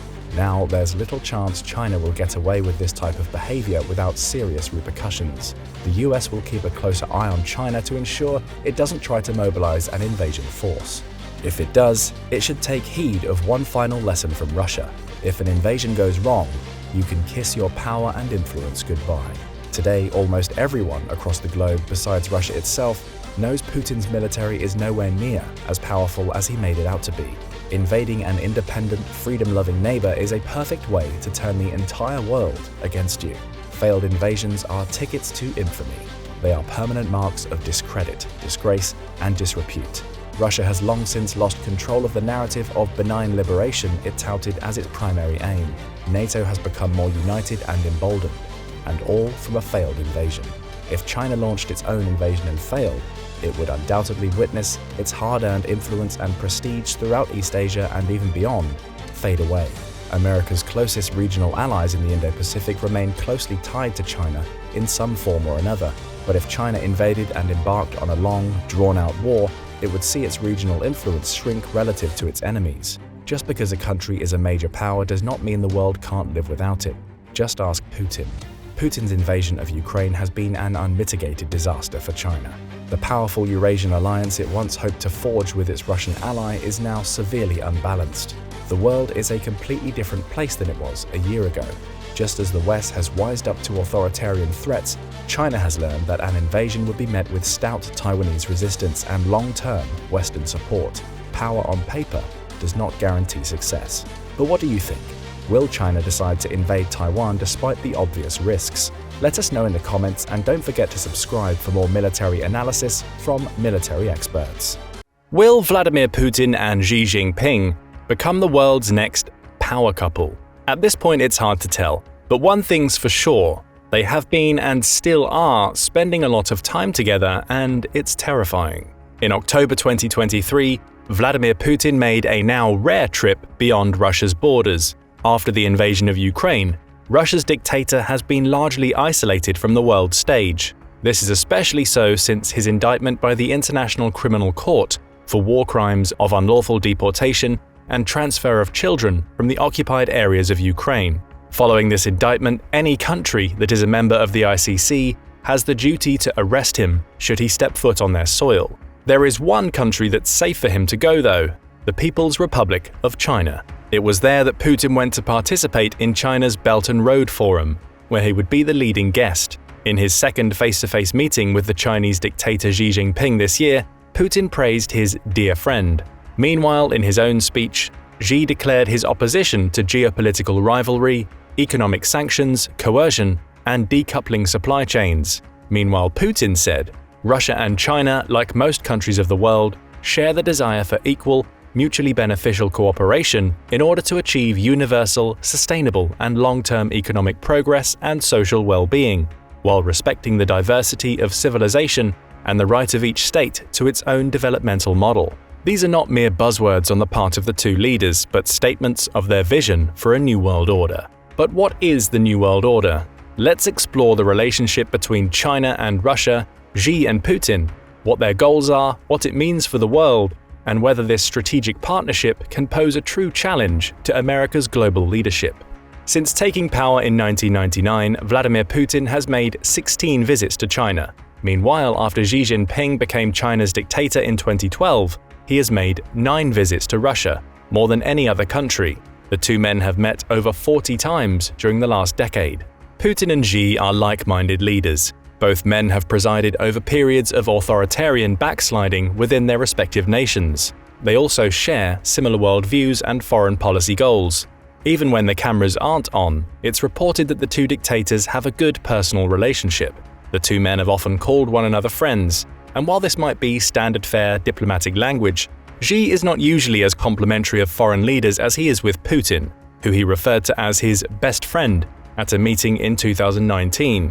Body language experts have noted the warmth displayed between the two during their many meetings. For China and Russia, this is a new and relatively revolutionary development in their bilateral relations. For most of their recognized history, these two countries have been rivals. Their first formal agreement came with the Treaty of Nerchinsk in 1689 between the Tsars and the Qing dynasty. The treaty resolved the issue of the Russian encroachment into Chinese territory in Outer Manchuria. The treaty was seen to be in the Qing's favor as it limited Russian expansion to the east and south, preventing it from going south of the Amur River and reaching what is today Vladivostok. However, Russia never wholly gave up its ambitions in this area. It seized the opportunity provided by China's 19th century period of weakness and annexed the Outer Manchurian territories, which make up its present-day borders. The 1860 Treaty of Peking formalized this annexation. Tensions over Port Arthur, now the Lushankou district, followed. Again, a weak China was forced to cooperate with Russia's aims on its historical territory. Relations in the 20th century were even tenser.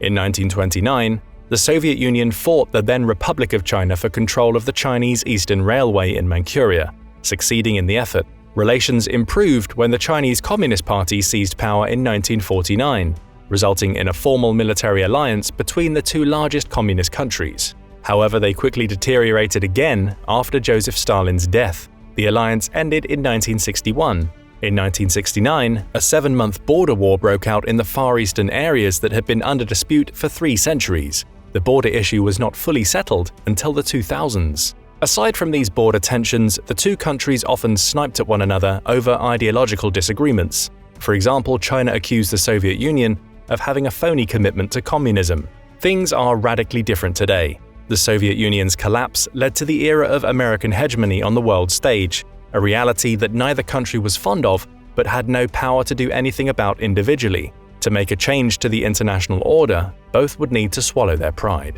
In 1997, Jiang Zemin and Boris Yeltsin, then the leaders of China and Russia respectively, signed an agreement. This was not a formal alliance, but it laid the foundation of the two countries' strategic partnership today. The declaration endorsed a vision for a multipolar world. Yeltsin said, "Someone wants to dictate order in the world, and we want a multipolar world. These poles constitute the foundation of a new world order." At a time when America's global hegemony was at its peak, the words seemed to ring hollow, but it was a statement of intent for things to come. Xi Jinping and Vladimir Putin have both echoed the language laid out in the 1997 declaration. Both leaders oppose what they view as two prevailing features of the American-led global order: unipolarity and universality. Unipolarity is the idea of American hegemonic status within the international system, where it has the power to do what it wants on the world stage with little opposition. Both Moscow and Beijing believe the current international order gives Washington far too much power, and they mean to change that arrangement. Their aim is to create a world where they have a far greater say in international affairs and where the balance of international power would not be as lopsided in favor of the United States. This is what Xi meant when he spoke of his opposition to unilateral sanctions in his speech at the October 23 Belt and Road Forum. Because the United States commands so much economic power with the dollar as the world's reserve currency, the sanctions on Russia following its invasion of Ukraine have proven devastating and isolating for Moscow. China would not want to face the same consequences for invading Taiwan. In this, the dragon and the bear have similar interests.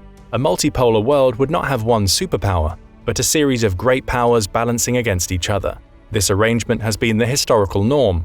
China and Russia seek to restore it at the expense of the United States. The Chinese and Russian opposition to unipolarity comes from traditional balance of power calculations in international relations. For example, Putin views NATO's eastward expansion as an expression of unipolarity that threatens a secure balance of power for Russia in Europe.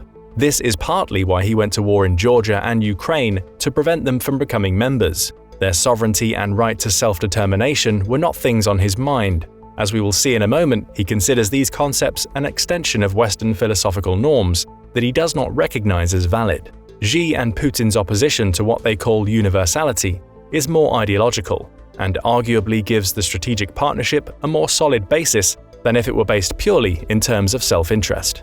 Both leaders resent what they view as the United States attempting to impose its ideas about democracy, human rights, and other Western liberal values on the rest of the world. For Xi and Putin, this insistence is an abridgment of their nation's historical experience and their prerogative to govern themselves according to their cultural norms. Both dictators fear that the United States would, if possible, overthrow their respective regimes. They saw the Euromaidan movement in Ukraine and successive periods of unrest in Hong Kong as dress rehearsals for revolutions at home that would topple them from their thrones. Rather than liberal universalism, Xi and Putin view the world in terms of separate civilization states and spheres of influence. To them and to other figures who believe in the idea too, like Indian Prime Minister Narendra Modi, separate civilizations are characterized more by their cultural ties than national borders or citizenships. Each civilization has its distinct cultural tradition, which the formal mechanisms of state power have the responsibility of protecting. When Putin mentioned that his country and China wished to respect the diversity of civilization, this is what he was talking about. He was resenting the universalism inherent within liberal political philosophy and stating that Russia and other countries would have to govern themselves according to their own value systems. Xi has echoed this sentiment. In another meeting between the two leaders, he reportedly told Putin that certain international forces are arbitrarily interfering in the internal affairs of China and Russia under the guise of democracy and human rights. By saying these things, both leaders were rejecting the notions of universalism that they see as a manifestation of Western hubris, with the United States as the chief offender. For Putin's Russia, these values have intruded on its traditional civilizational sphere of influence, which includes Ukraine. Putin sees Ukraine as part of not only Russia's political sphere of influence, but its cultural sphere as well. Under standard international norms, this worldview is a violation of sovereignty and territorial integrity, but Putin sees such norms as the very problem his invasion of Ukraine was meant to confront. This is the broader philosophical issue at stake in Ukraine. If Russia were to win at least a partial victory there and secure the territories it claimed to annex in the autumn of 2022, it would not only accomplish some of its geopolitical ambitions of establishing a better buffer for Crimea and the Volgograd Gap, it would also extend the Kremlin's claim of being the guarantor of Russian civilization and protector of Russian-speaking people, no matter where they reside. Other former Soviet states would be under greater pressure, especially if they have a lot of Russian speakers. A precedent would also be set for China's expansionist ambitions in the Indo-Pacific region. It would undoubtedly make China even more aggressive in its territorial claims. Taiwan is the most obvious target for Chinese expansion, as Beijing considers the self-governing island to be a renegade province. China's 9-dash line in the South China Sea is also an attempt for it to assert its civilizational sphere of influence in the region. China often justifies these expansive territorial claims by citing instances of its people's presence on the islands dating back to ancient times. Historians regard many of these claims as dubious, and the Permanent Court of Arbitration in The Hague has entirely rejected the 9-dash line. However, that rejection itself is something that Xi considers an imposition based on Western norms of international relations that have little to do with China's experience or its proper historical sphere of influence. For China, these waterways are critical to its geopolitical security and its goal of pushing the United States out of the Indo-Pacific region, which it sees as its proper sphere of civilizational influence. This objective is a major plank in its ambition to become the world's leading superpower by 2049. In short, China and Russia share two important goals: reducing the power of the United States in international affairs and rejecting a global order based on liberal political ideology. To achieve these ends, they have entered into an era of unprecedented cooperation. Deep military ties go back to the 90s, when China began to import large amounts of Russian military equipment that aided in its arms buildup. This was an early indicator of the two nations' willingness to cooperate in the face of Western sanctions, as China was under such sanction following the 1989 Tiananmen Square massacre.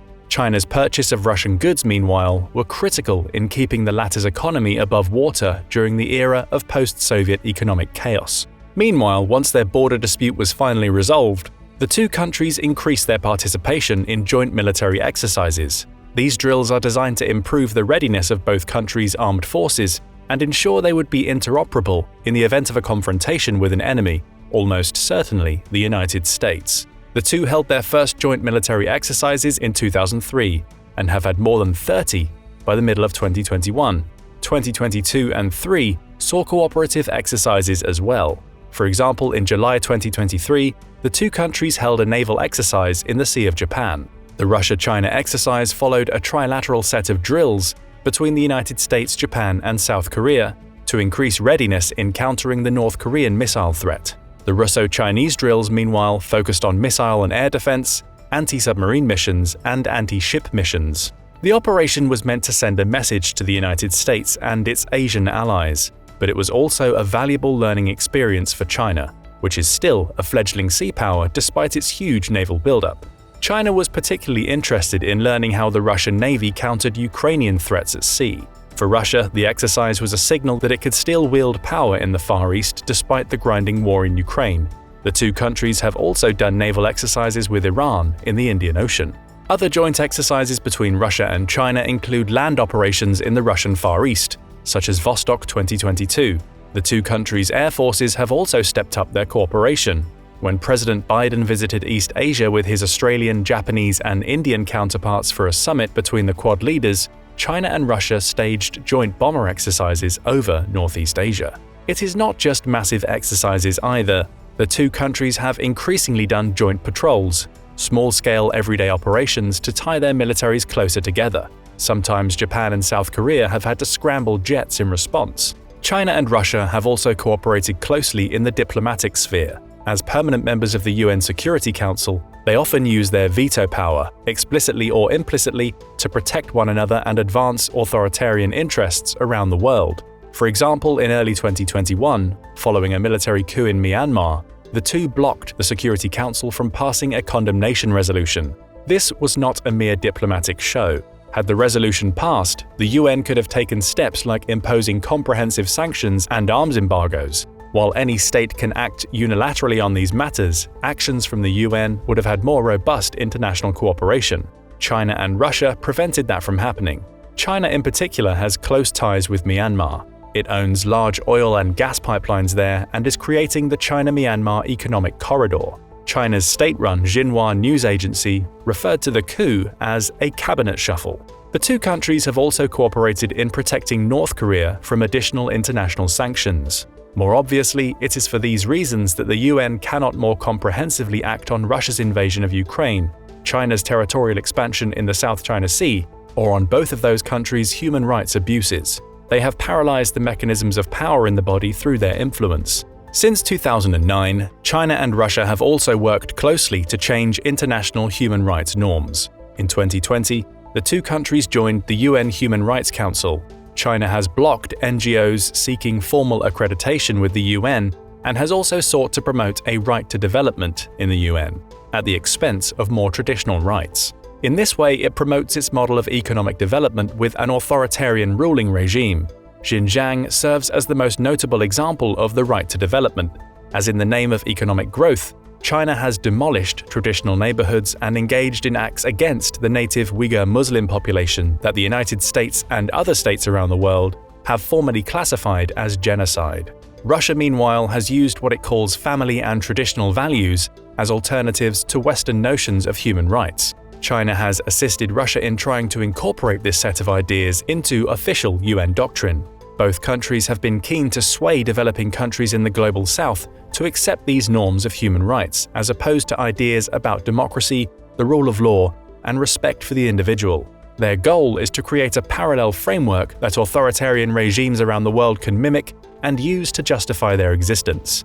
Economically, China and Russia are trying to use their influence to undermine the dollar as the world's reserve currency, using forums like the BRICS and projects like Belt and Road. China and Russia have sidestepped sanctions by using the Chinese renminbi for commodity purchases, while the former pitches like-minded countries around the world on its currency, saying it's useful for avoiding dollar-linked sanctions. However, despite their seemingly warm relationship and supposed no-limits partnership, neither country is keen to make a formal military alliance with the other. Doing so would undoubtedly cement Russia as the junior figure in the arrangement. China, meanwhile, is not eager to give Russia military aid in Ukraine and risk Western sanctions, much less get involved in the fighting there. For all the talk about its opposition to the Western model of world order led by the United States, China relies on trade with America, Europe, and other liberal democratic nations, especially with its economic growth slowing. So far, it has proven unwilling to risk that trade for the sake of Russia, a revelation that has been much to Putin's disappointment. China's peace plan for Ukraine is also vague. It would leave open the possibility of Beijing's recognition of the territories Russia claimed to annex there, but it also pays homage to the notions of sovereignty and territorial integrity, meaning that China would be able to choose the option most convenient for it. Additionally, China and Russia still have historical resentments that never went away. They have just been masked due to the common interest in undermining the American-led global order. The former Soviet states in Central Asia have been one source of tension, as Moscow has always considered itself the preeminent player in the region, but China has increasingly muscled in on it in recent years, as it's crucial to Xi's Belt and Road Initiative. More importantly, though, the war in Ukraine has left Russia very much dependent on China. Moscow is now accumulating a vast stockpile of renminbi reserves, which are not good for trade in many places outside of China. Beijing now has a far greater leverage over a Moscow cut off from the West, and this could be critical in the coming years. The Russian Far East has many of the resources that would prove useful to China, and with Chinese people emigrating to the area in large numbers, it would be characteristic for Beijing to use all of its advantages to the hilt and reassert its old territorial claims, or at least force Russia to make deals with it there that are to its advantage. It would be a reversal of the events in the 19th century. Perhaps Xi and Putin have too much respect for each other to bring these possibilities to fruition, but they will not be the leaders of their respective countries forever. The lack of formal treaties and a true shared ideology, such as that seen in America's alliances, means that the new relationship between Moscow and Beijing will always in some ways be based on personality. Opposition to American power alone does not make for a lasting bilateral relationship. As Xi left the Kremlin at his summit meeting in March, he told Putin through his translator, "Right now there are changes the likes of which we haven't seen for 100 years, and we are the ones driving these changes together." What do you think about his words? Is the no-limits strategic partnership between China and Russia one that will create a new world order? Don't forget to let us know in the comments. Also, remember to hit the like button and subscribe to the channel for more military analysis from military experts. A potential hostile encounter with China now dominates the United States military planning, and vice versa. What would a war look like? Who would win? Before we get to that, let's take a minute to explain why our military experts have decided to discuss this potentially very real and, quite frankly, terrifying scenario. After the end of World War II and especially the fall of the Soviet Union in 1991, the United States emerged as the world's preeminent power, supreme in military, economic, technological, and even cultural influence. After 1991, the United States was so strong that some experts believed it had transcended superpower status. According to their theory, it had instead ascended into a hyperpower, a state that dominates all other states in every domain in the international system. The world had become a unipolar one, even leading some observers in the 1990s and part of the 2000s, most famously Francis Fukuyama, to declare an end of history and the final triumph of liberal democracy as the last form of human political organization. However, the 2000s and 2010s threw some cold water on this theory. Costly American military expeditions in the Middle East, the 2008 financial crisis, Russia's expansionist ambitions under Vladimir Putin, Iran and North Korea's nuclear programs, and above all, the economic and military rise of China, all undermine the notion of unipolarity. By the middle of the 2010s, the Pentagon proposed its third offset strategy, which tacitly acknowledged that the unipolar moment was, if not over, at least under threat by the emerging coalition of authoritarian powers, led by China, who were opposed to the international order led by the United States. The United States was therefore shifting its military posture away from the counterterrorism and counterinsurgency campaigns which dominated its strategy following 9/11, when the unipolar moment was near its height, and toward competition with and deterrence of other states, especially China.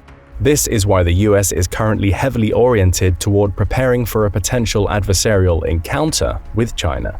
Let's dive into what kind of conflict might unfold and which side could emerge victorious. We can begin with a comparison of the size of the two forces. With 1.4 billion people, China is the second most populous country in the world, having been surpassed by India in April 2023. It has the world's largest military with almost 2.2 million active personnel. The United States military ranks third in size with almost 1.4 million active duty personnel. When adding in reservists, the numbers increase to 3.35 million and 2.2 million, respectively. China also has the world's largest navy, with 425 fleet units in its active naval inventory as of August 21, 2023. This number excludes smaller patrol ships and other auxiliaries, presumably its huge fishing fleet that has acted as a de facto maritime militia in disputed waters.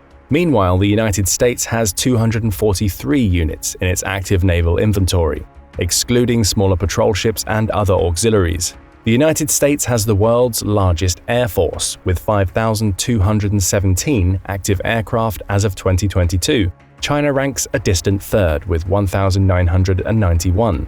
When counting the total number of military aircraft with all branches combined, China's numerical disadvantage in the skies becomes more pronounced, as the United States has 13,247 aircraft among all of its military branches, while China ranks a very distant third again at 3,285. When it comes to air power at sea, the United States has 2,464 aircraft, while China's People's Liberation Army Navy (PLAN) has only 437. This is an important distinction and reveals that many of China's advantages are only surface deep.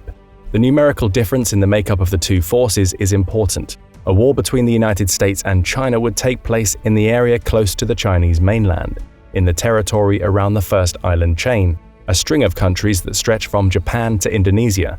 China would be able to concentrate all of its resources there, and its supply lines will be much shorter.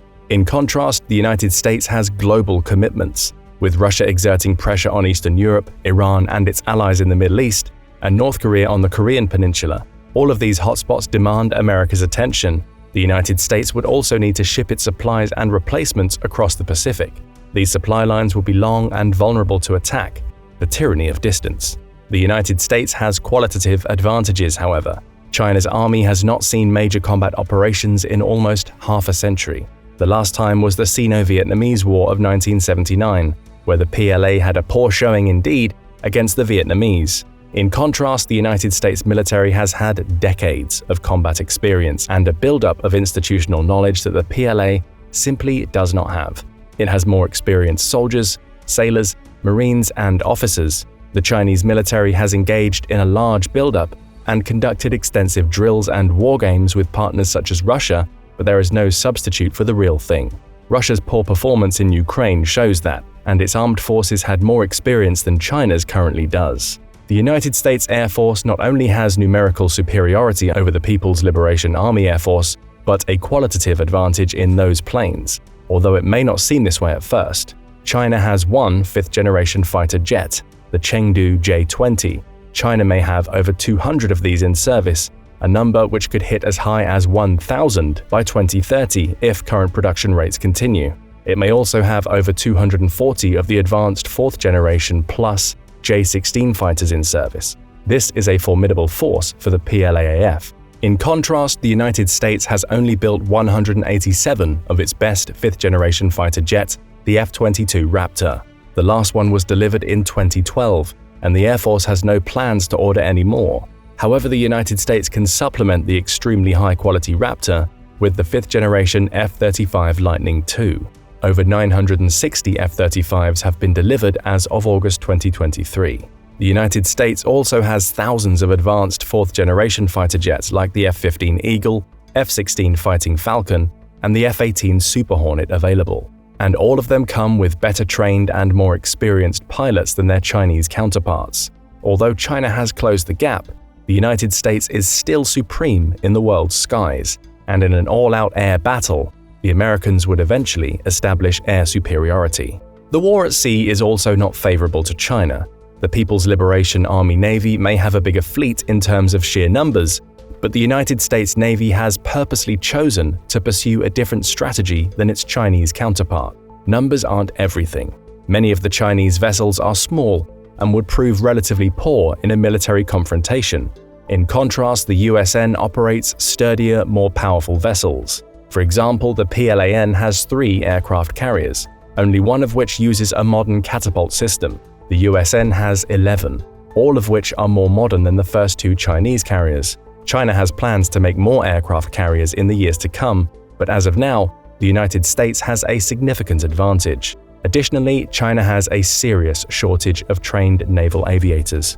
The PLAN is trying its best to catch up, but it's still far short.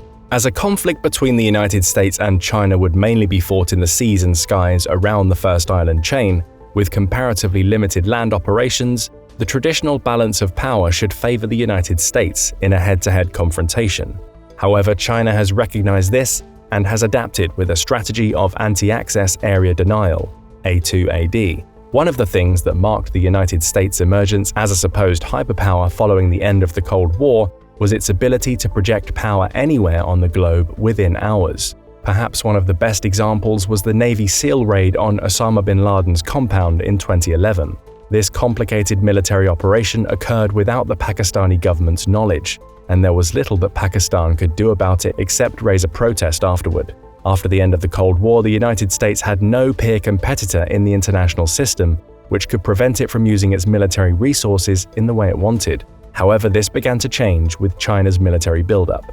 China's A2AD strategy sounds complicated, but it's relatively simple. First, it is to deny its adversaries freedom of movement in the disputed region, anti-access. To do this, it will utilize certain assets, especially cheap precision ballistic and cruise missiles, to destroy key targets in offensive strikes. The second leg of the strategy is to use defensive systems to deny the enemy the ability to operate in territory controlled by it or other friendly powers. For example, China would try to use its stockpile of thousands of cheap ballistic missiles to destroy expensive American ships, especially aircraft carriers, bases, and long supply lines to prevent the United States from moving into disputed regions like the South China Sea or the Taiwan Strait. Cheap ballistic missiles destroying expensive carrier groups would not only prove deadly and costly, it would prevent the United States from being able to project its power into the First Island chain and the Chinese interior. This is the opposite of what happened during the Third Taiwan Strait crisis in 1995-96, when the United States sent 2 carrier groups to the area. The Chinese did not have the resources to deal with this projection of American power and had to back down. The story would be very different today, and the move far more dangerous on the part of the United States. Chinese air and missile attacks on US naval assets, supply lines, and bases in Japan, South Korea, and even as far out as Guam would take advantage of the tyranny of distance to prevent the United States from being able to fight the war for the long haul. The United States might be able to establish air and naval superiority with its higher quality planes and ships in a confrontation, but it could have a hard time replacing losses and bringing more resources over. Meanwhile, China would be operating close to its own territory. The supply lines would be much shorter and easier to defend with its air and sea defense systems, and all of China's resources would be concentrated here. In addition to these kinetic assets, China has tried to develop its electronic and cybernetic warfare capabilities to further disrupt the US military capability. China's military buildup and its A2AD weapons has posed the most serious challenge to US military might since the Cold War. It is why many experts believe that the United States is slowly but steadily losing its traditional military superiority in the Indo-Pacific region. To defeat China's A2AD strategy, the Pentagon developed its third offset strategy. China hopes that the development of advanced A2AD capabilities will deter the United States from even disputing its expansionist moves. This is why for the Pentagon, it is important to maintain forward presence capability. It must be able to defeat the attempts to impede the movement of American military forces and surge them forward in a combat-credible posture. According to the US Army's Center for Lessons Learned, the third offset strategy involves forces that are or can rapidly get forward, survive a withering Chinese or Russian assault, and blunt the adversary's aggression. It is almost reminiscent of a boxer trying to duck and slip past a barrage of long jabs to get inside his opponent's range and deliver power blows. The United States is currently developing technologies to better prepare it to pursue this strategy. For example, these new technologies would involve better artificial intelligence to enable human officers to make faster and more informed decisions. The integration of human and unmanned platforms, like the Sea Hunter autonomous drone ship, would also be part of the third offset strategy. Other technologies like ship-borne hypersonic missiles and the Helios laser system can also be considered part of the third offset strategy, as it is hoped that the laser will add a layer of protection to the US Navy's ships from the Chinese ballistic and cruise missile threat. The laser is also ideal for countering drones. The first Helios laser began seeing service in the third quarter of fiscal year 2022, and the Navy requested $35 million in its 2023 budget for Helios systems, when they will begin to become operational at sea. However, as dazzling as the third offset strategy technologies are, they are still works in progress. The United States neglected countermeasures against China's A2AD strategy as it pursued its counterinsurgency and counterterrorism efforts in the War on Terror. Under current conditions, the United States military still uses many technologies and systems that are not well designed to counter the strategy China is pursuing. China still cannot defeat the United States in a head-to-head military confrontation, but because of geography, it does not necessarily need to. All it needs to do is prevent the United States from projecting enough power past the First Island chain to defeat its expansionist ambitions. As part of its strategy, American military bases in Japan would be targeted in the opening shots of the war, to destroy troops and equipment, prevent the stockpiling of supplies, and disrupt the United States' strategy in the region. Air defense systems would take down some of the incoming missiles, but China has thousands in its arsenal, and its attacks would certainly do a great deal of damage.